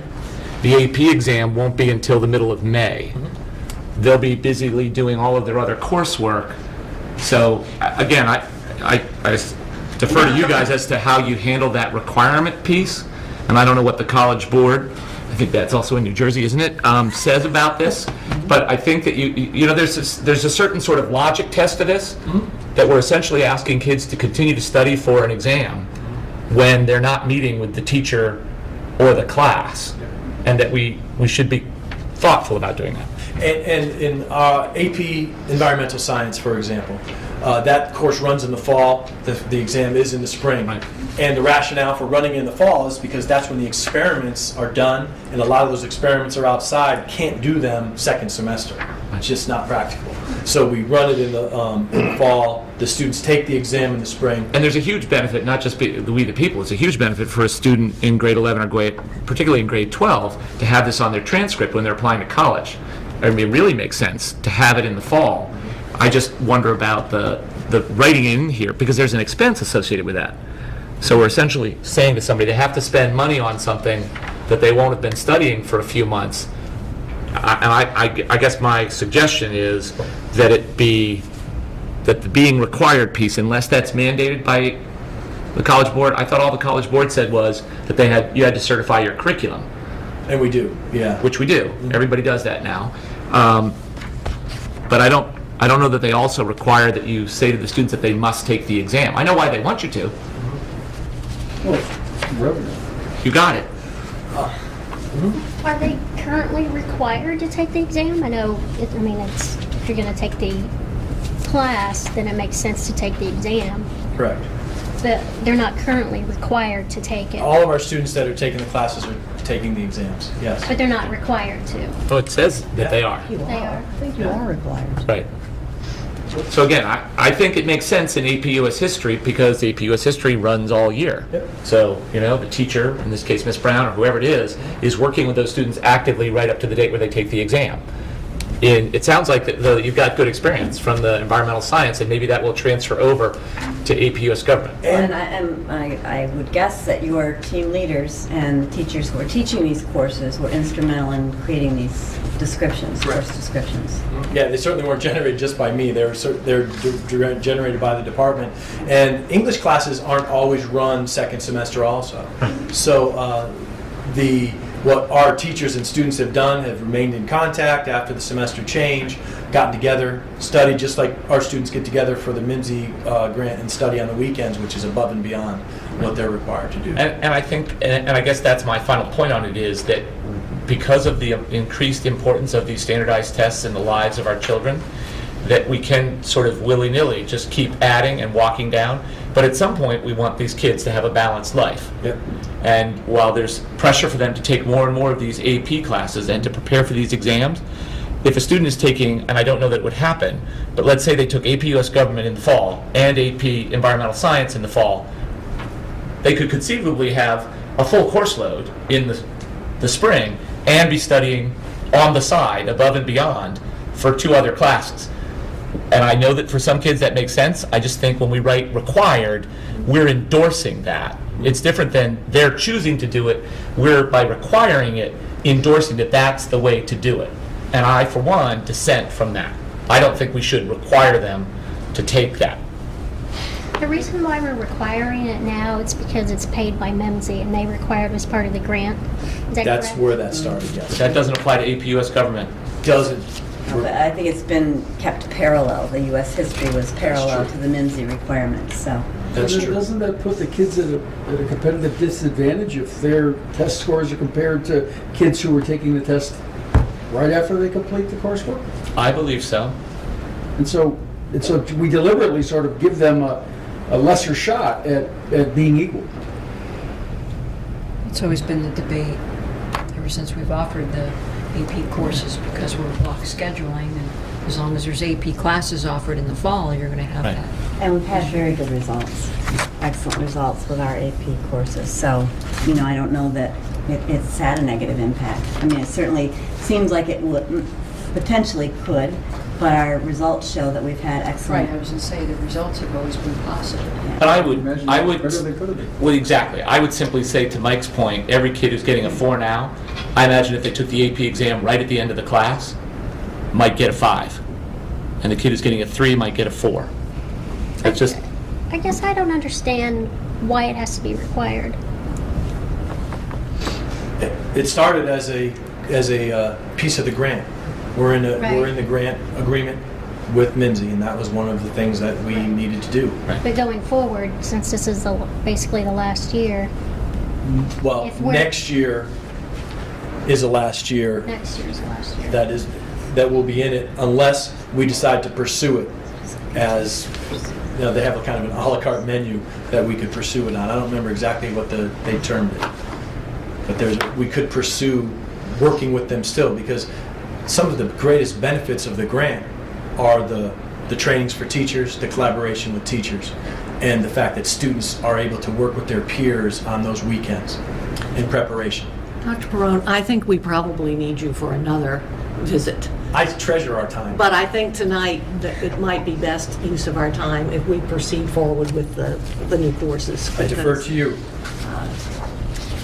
There might be a few more for us to get over. This wasn't just this is a new course that we're discussing right now. Yes. Yes. Okay, so But I meant as far as... It's okay to disagree. I mean, we're going to have to vote on this. And if we say yes, then that requirement stays in. I'm going to vote no right now, based on the discussion so far. No, for what? That it said that this new course says that they are required to take the AP exam. Any AP exam or just one? Just this one course. I think, Peter, what you're going to have to do is vote to approve the program of studies with an amendment, or to not approve the program of studies. If you vote to not approve the program of studies, it just delays our ability to begin to register our students. That's because of the way we I understand the problem but I mean, But I think you could vote to, I hope that what you mean is you could vote to approve the program of studies with that amendment to the AP U.S. government course. Does that make sense? It does, and I wish that I had, because I would have researched why it's required. I know the MIMSI part, and I fully support that, because there's a trade-off. That the College Board, through the MIMSI grant, pumps a lot of resources into the school, and so requiring kids to take a test for which they don't have to pay, right? But this is a test that the kids have to pay for, and requiring them to pay for that. What we have done, though, with any of the history courses is we have afforded them the same support in terms of paying for courses that the MIMSI students get. So we make it equitable. And I also just think that it's important to understand that the history department, spent a lot of time thinking about all of these aspects of the course. These are our trained professionals. But you're not giving the policy authority any time to think about it. And I think that you have to recognize that the school committee is the policy authority. They should at least be given the courtesy of some advance on this stuff. I mean, you drop it and say vote it, and geez, the world's going to crash if we don't. No, it's not. It's simply going to delay our registration of our students. I think that everything that you point out can certainly be addressed tonight. I mean, Dr. Perrone's job was to walk through the program of studies, to talk about the new courses that we're presenting. These little pieces, the pieces here that we're bringing up, there are lots of good questions, lots of good information, and you certainly can say, that you approve it, but with the amendment to that U.S. government course, or anything else that you decide that you want to amend. Now, as we said about the AP designations, the honors designations, that's a part of sort of that editing process, so where we go through and take one last look and make sure that we've got everything correct. Tonight, the opportunity was, and there's been a lot of work put into this program of studies because there were a lot of new changes. We've also had new changes in Power School, and a lot of other things going on at the high school, as you may remember. So a lot of work has been put into it, and we're at the point now where, Dr. Perrone wanted to present to you the work and walk through the new courses. The rest hasn't been changed. And so we're having a conversation, and you're bringing up your concerns. And as I say, I think you're perfectly it would be perfectly appropriate to talk about what you would like to have changed before you approve this program of studies. I think it would be helpful if we had time, like just time to even read the course descriptions. I mean, to digest it, look through it, see what questions we might have, and maybe have a follow-up opportunity for discussion too, as opposed to trying to approve something tonight. We got letters to the editor in the Gazette about our grading change policy because they were, and it was unfortunate, right? We all agreed that the person didn't have accurate information. But there it was in the newspaper, East Hampton High School being criticized for having changed its passing grades. Maybe I was the only one who saw the letter. I responded on behalf of myself and the school committee, and they published that letter. So, my sense is that when we exercise a vote on the curriculum, that it's hard to say, yes, as long as you promise to do this later, without any obligation for them to make the changes. There's no obligation if I vote that way. No, right? if you vote approval of this program of studies with the deletion of that piece of the U.S. AP government course, then that's the way it would be changed. But you're not talking about deleting the course, you're saying that the requirement statement is what you're at issue with. Absent some clarification about why it's required. I think it's great for the kid who's psyched, the kid who wants to keep working at it, but unless there's some extra authority, that is, unless the College Board is saying, you can't write the description without that in there, and unfortunately, I can't access the information that would answer that question. I don't think anyone in the room can. We don't know whether that's coming from the College Board or from East Hampton High School, correct? So you can simply say, I approve the program of studies with this deletion in that particular course. And if there's other things that you're wanting to have. Well, I guess I'm confused because I thought we've had AP classes in the first semester, so we've had this similar kind of thing for other AP classes. This is nothing new other than it's a new course, right? Other than it's a new course, but the point that Peter's bringing up is that this course is outside of MIMSI. All those other courses were a piece of that grant. Okay. There wasn't a financial obligation by it, is what I'm getting at. And so I'll take that as a way to propose the vote later, when we get around to voting.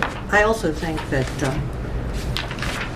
I'm trying to go back in my brain right this moment, which is foggy, to say the least. I believe, and I guess we don't really know that it's for real, but I believe that when you label your course AP, that you are required for students to take the exam. I think that's what we don't know.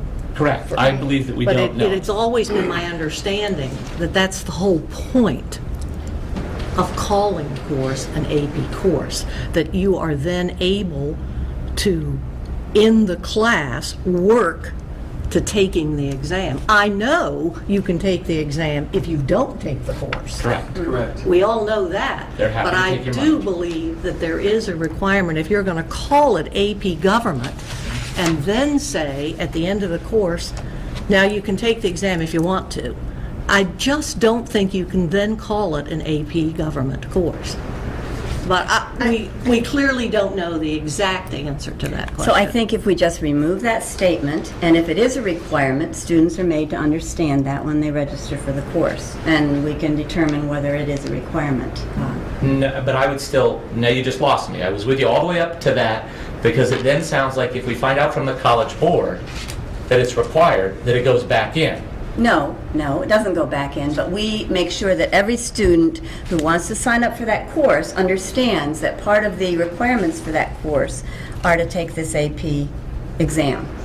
If, in fact, that's what the College Board requires. If you've got an AP course, you have to take the exam. In other words, we can't call it AP. If it turns out to be a requirement, you could not call it AP Government. You would have to I cut agree. it. You'd I have to cut the agree. course. I agree with that. Well, it doesn't. Wait, hold on. My point is that I am in favor of this course as it's being offered. In fact, Kelly and I have corresponded about this because I've taught this class in the past. So I'm aware of at least a part of the discussion that went into this creation. And I fully support the idea of offering it, particularly in relation to the We the People, which I think is a far more authentic assessment than the advanced placement. My concern is we would then be endorsing with our students and adding to something where, and there'll be no MIMSI support for this, right? There's no MIMSI type support for this APUS government. In this year, there would be. Whatever we do for the MIMSI students, we do in terms of... But it's our money. Yes. Right. In terms of supporting the payment of the fee we do for our U.S. history and government students. I really think that I'm on board with this, but that there's two small pieces that I would like. One, I'd like confirmation that we have to write it, because right, that we have to write it that way. And part of the reason that I'm hesitant, Nancy, is that in our discussions right now at Williston, we're talking about whether or not to leave that in. It's in our descriptions, and we're talking about whether or not to pull it out, which is part of what, so we're in the midst of the same conversation.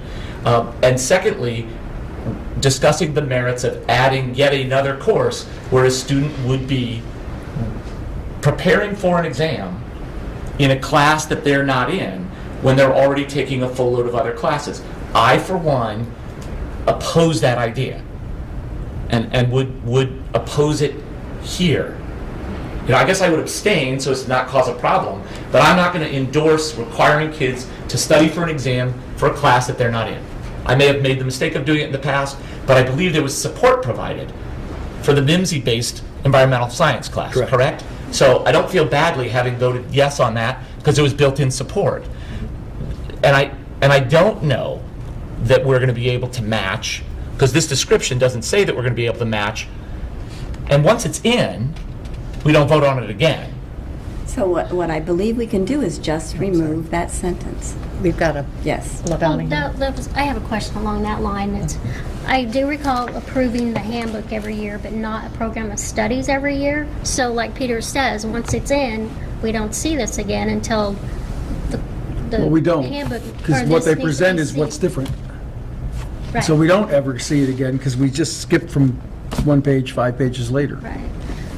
So, if that needed to go back in, or once the MIMSI grad is over and we're not involved in it any longer, then all these AP classes are going to say it's required. I happen to know of other high school students where they take AP classes and taking the AP exam is optional. Well, there's a clear answer then. So we just remove that statement. I never knew that was an option. But does it need to be removed from every one of them?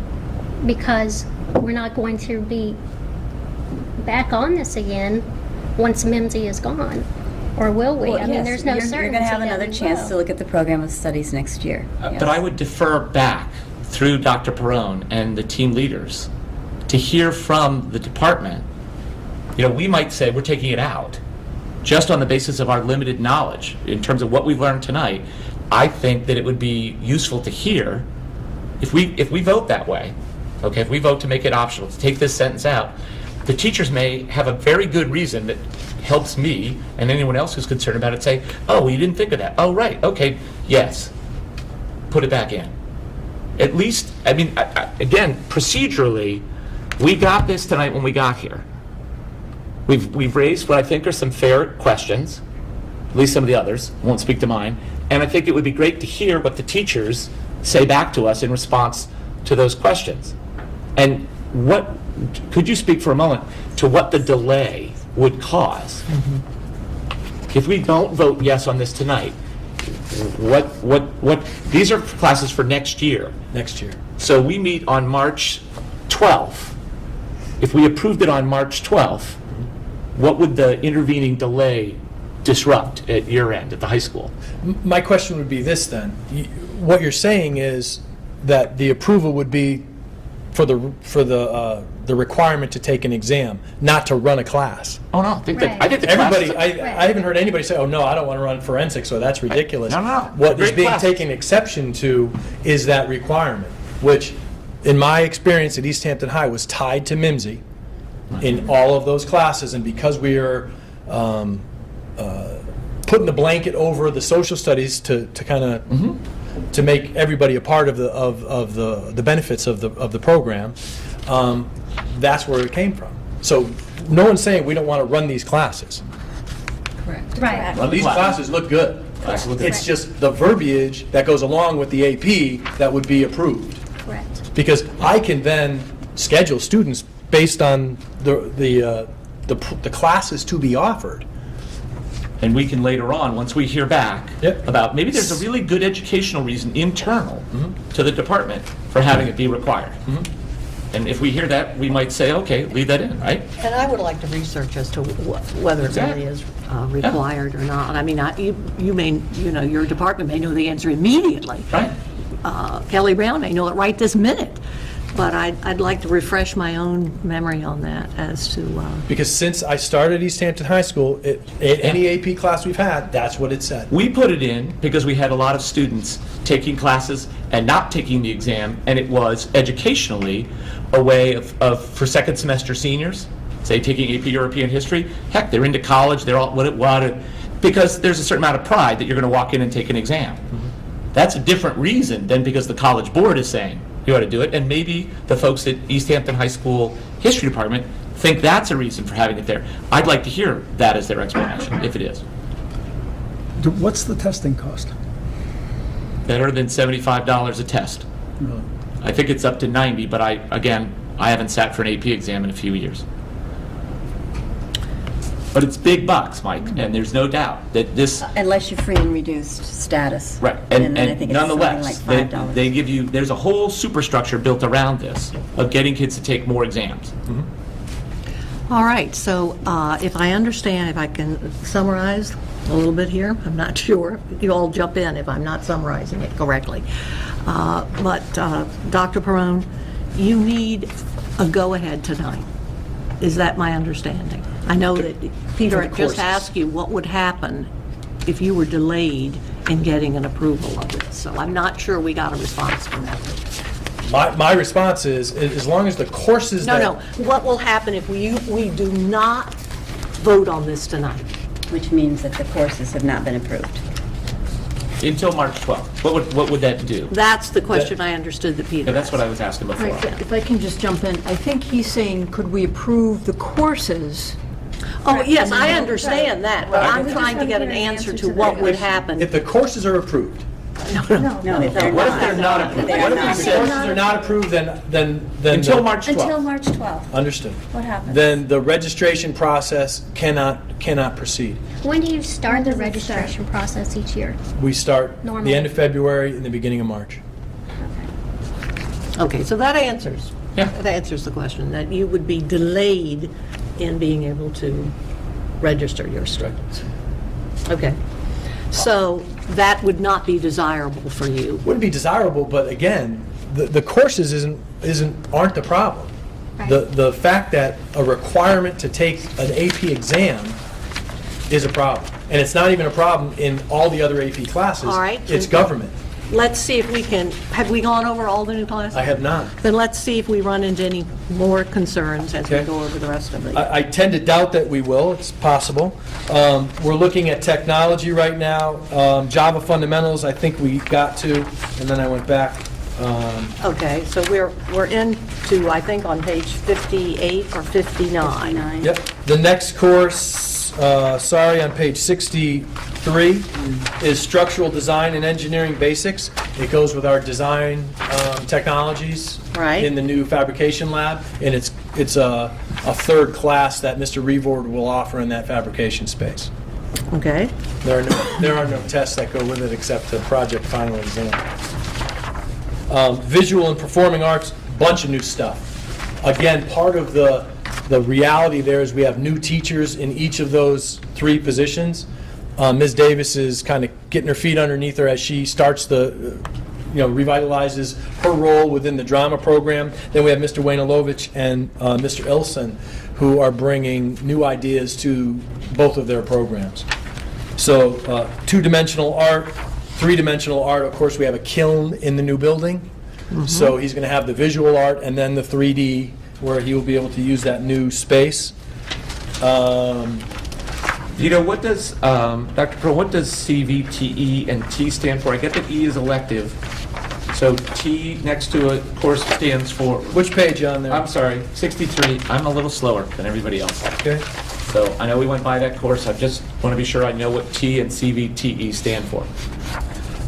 It's the technical education. It's Great. career vocational technical Perfect, education. thanks. Are those explained somewhere in the beginning? Yes. The beginning. I looked for that. What page is that explanation, so I'll stop bothering you? That's in the guidance section at the beginning. Thanks. Okay. Yeah, there's a legend. I if got you you. will. Oh, I got you. Thanks.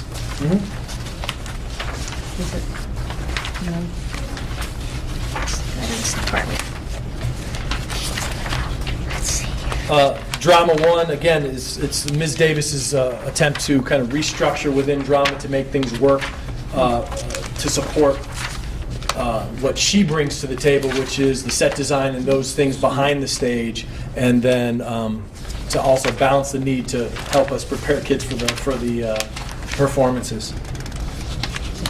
Foundations of art, foundations of contemporary art, and you're going to look at some quarter classes there, and illustration and beyond. One of the newer classes in Mr. Wayne-Lovich is music appreciation. Performers portfolio is on page 68. Performers and portfolio. And portfolio is a pretty exciting class for any students that really have that desire to go on to the next level in art. And Mr. Wayne-Lovich is, Mr. Ilson be working with them to create a portfolio for the next level. And world languages, there are no new classes.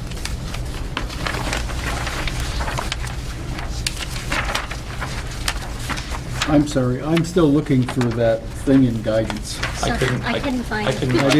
I can't, there's only 2 So it's pages good of that you're guidance. here, and it's Vito, not there. because I don't think Okay. we would know where CVT stood for if you weren't here to explain it. I thought it was in the very beginning, but And again, I'm speaking purely in self-defense of my having consumed all of your valuable time and kept you here late. The program of studies is one of the fundamental foundation pieces of our high school curriculum, and I think it's okay, and I will always insist on reading through course descriptions for new classes that are going to be proposed. So, I think it's worth it to get it ahead of time, to have a preliminary discussion, and then to have it come back a second time for vote. Next year, I would urge that we would do it that way. I agree. Well, I am very excited about all the classes you are offering and all these new classes, Dr. Crone, so thank you. I am too, and I'm not finding that page either, unfortunately. Can I ask one final question? I'm sorry, don't bother with it. you may. Are there any classes being dropped? Yes, there are classes being dropped, though I didn't. They're not in here, so I didn't bring that. A lot of what's being dropped are classes that that are no longer being run in the technology department. The metal, the welding, etc. Any of those courses that are in the old visual and performing arts section that the teachers felt like they were archaic to what they were trying to do within the new system were dropped, but I don't have a list of those classes. I have a question for our committee. Yes. In our budget work session, we talked briefly about physical education. Is that something that if scheduling is happening before we meet next, is that something that we should discuss at this time? Well, I don't think we have the, I don't know exactly what you mean by discuss. Do you have a motion that you want to discuss concerning it? Well, I was just concerned if that is something that we wanted to talk about further as a group, that it wouldn't be able to be incorporated into a plan for the fall for Right, kids. right. If they're starting their scheduling. Right. Did you kind of think that it could be incorporated? I guess I was hoping that it could be considered. Right. But I guess, I mean, the program of studies is still going to be the same, even if we allow students to do something physical outside the Right, classroom. I mean, We'd this be is still amending going to be this, the wouldn't we? same. We'd have to amend this. We'd be amending No, this. I think this could be Right, something program of separate. studies was still the same. So, Dr. Crum, they were talking about, we're talking in the budget session about, is it possible to give students waivers for PE classes if they are doing something that is similar outside the school day or very actively involved in sports, that kind of thing. Some other districts do that. I mean, students get credit for participating in a varsity sport in other schools. So I think that would be more of a procedure rather than a program of studies issue.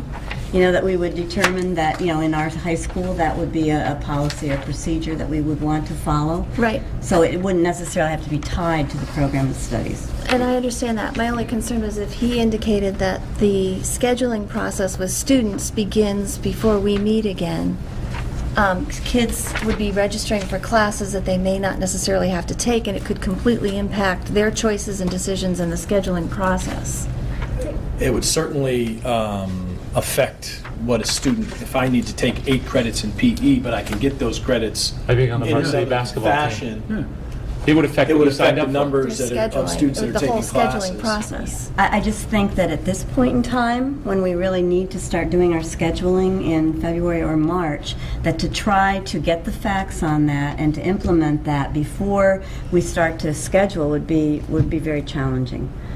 Because that would involve a number of discussions with our PE department. It would involve discussions with guidance. It would involve creating that policy and procedure. It's going to take time to do that. And, you know, if we want to wait while we do all of that, then that lengthens the time until we can start to register students. And, you know, it's critically important that we get that registration of students in. And this is the first time we've heard about it tonight. You know, had we heard about it, you know, a couple months ago, we could have been prepared to, you know, come with the facts. So that's my concern. I mean, we certainly will do that if that's your wish, but it's... Do we have the option of amending this later, even if it would be slightly disruptive? Well- That is, that a student then might, let's say that at a subsequent meeting, we decided to endorse some form of the idea that's been discussed, to allow students, and I assume it would go under the Health Physical Education Department, pages 22 to 30, that we would be just adding a piece later on that would create some flexibility for the benefit of the students, that we could do that later on as an amendment to this, at which point we would have to weigh the disruption that it might cause to scheduling. At which... We've done amendments before on the handbook. I've never been a part of an amendment here, but it seems like... I just wonder about, in terms of getting kids, our students scheduled for the first semester. You know, I'm not sure when you were thinking about doing this amendment, but, you know, we need to start scheduling. Right, I agree with you absolutely, and I think, again, sort of And this is turning new. hindsight into foresight, that when curricular work is proceeding, as it has clearly with the hard work of the folks at the high school, in terms of the change courses here, these are great courses, and they've done a lot of work bringing them up to us. This is one of those rare occasions where a suggestion, at the very least, has its genesis at the school committee, and sort of what's the timeline? What's a good protocol and timeline for that is what we would need, you know, going forward. I happen to agree with Deb. I think it's a terrific idea. I think particularly when you look at every great course, right? Lori's just talking about all these great courses. But I think the question that Debbie just put forward was, do we need to make that decision tonight? And I don't feel that we are prepared as a committee to make that decision tonight. I guess I should speak for myself. I'm not prepared to have a discussion on that issue and know all of the information that I'd like to put forward or hear about it in order to make a decision tonight before we leave here about whether we want to include that in the curriculum.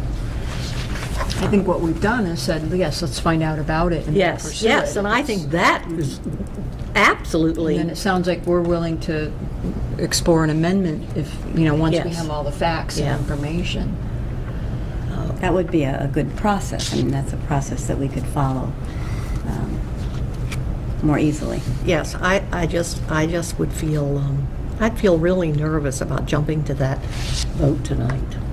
Yeah, and I agree with that. I simply applaud, given what we've just said about all the great new stuff here, wouldn't it be neat if sometime in the next few months, we could make a change Right. that would allow students to access more of the great stuff that's here?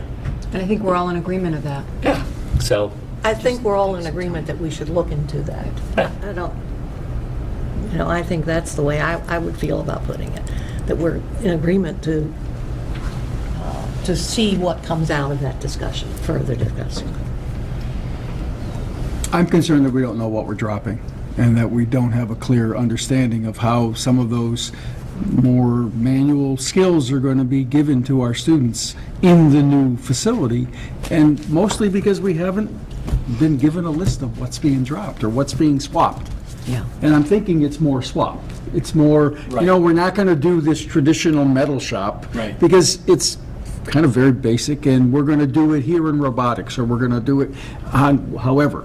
But that would have been a very, for folks at this level, that would have been a very good presentation. It would have been, hey, we're in a new school, these are the programs that are going to change, this is what they're going to turn into, and oh, by the way, here's where it all is. That would have been a much better way for us to have received this. And we did do that presentation on the whole technology. right. I was looking for the connection between that wonderful presentation and the classes here. I saw the robotics one, that's one of them, right? Robotics is one, all the the design technology Right. is Right. another one. The But new design art, technology the classes. art, the music, Right.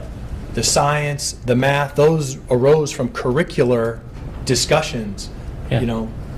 And I have to apologize. I've never brought 20 classes to you to be approved. So I should have got it to you earlier. Simple as that. For a couple different reasons, it wasn't finished until now. But I do trust you as the administrator of the high school that you know what you're doing, so I appreciate that. I mean, I apologize for the process piece here, but the departments have been working on this since August in preparation for a new building. And the team leaders have worked with their departments at numerous faculty meetings on this. There's been a long process, a long, thoughtful process in creating this program of studies. I think it's really exciting. It is A lot of exciting, stuff and is I very don't exciting. hear anybody saying, oh, we can't run No, that class. no. I mean, I But- think Nor we're is all anybody excited saying for that it. it's not been a long and thoughtful process, nor that we don't trust you. I just want to be I'm not clear, hearing right? that. That I don't stand apart anyone who's saying either of those things about what's done here. Right, and I think, I'm not an educator, so like Lori said, I trust all you guys to do that, but I also agree that if we'd seen, well, this is what we had, and some of these courses we can't do, but these are the ones where, if there had been some kind of comparison, but we're learning as we're doing this, I think. So it's exciting, and we're learning, ways that maybe we could see it. It might be more helpful. I think that we probably need a motion at this point, and we'll either vote the motion up or down. The chair is listening. I'd move that we accept the program of studies for 2013-2014 with the exception of the statement about required AP exams for the AP government class. Do I hear a second to that motion? Second? Is there any further discussion on it? All those in favor of the motion as presented, that we accept the program of studies of 2013 to 2014 as presented to us, with the exception of the required exam for AP government? Aye. All those in favor? Aye. Aye. All opposed? I'll abstain. One abstention. So it goes forward. Thanks for your hard work. Thank you. Very exciting. Very exciting. Can't wait for you to see it. Thank you. Thank you. Motion to adjourn? Second. Please. Oh, I think I'll oppose that. All those in favor? Aye. Stand up and cheer. Do you need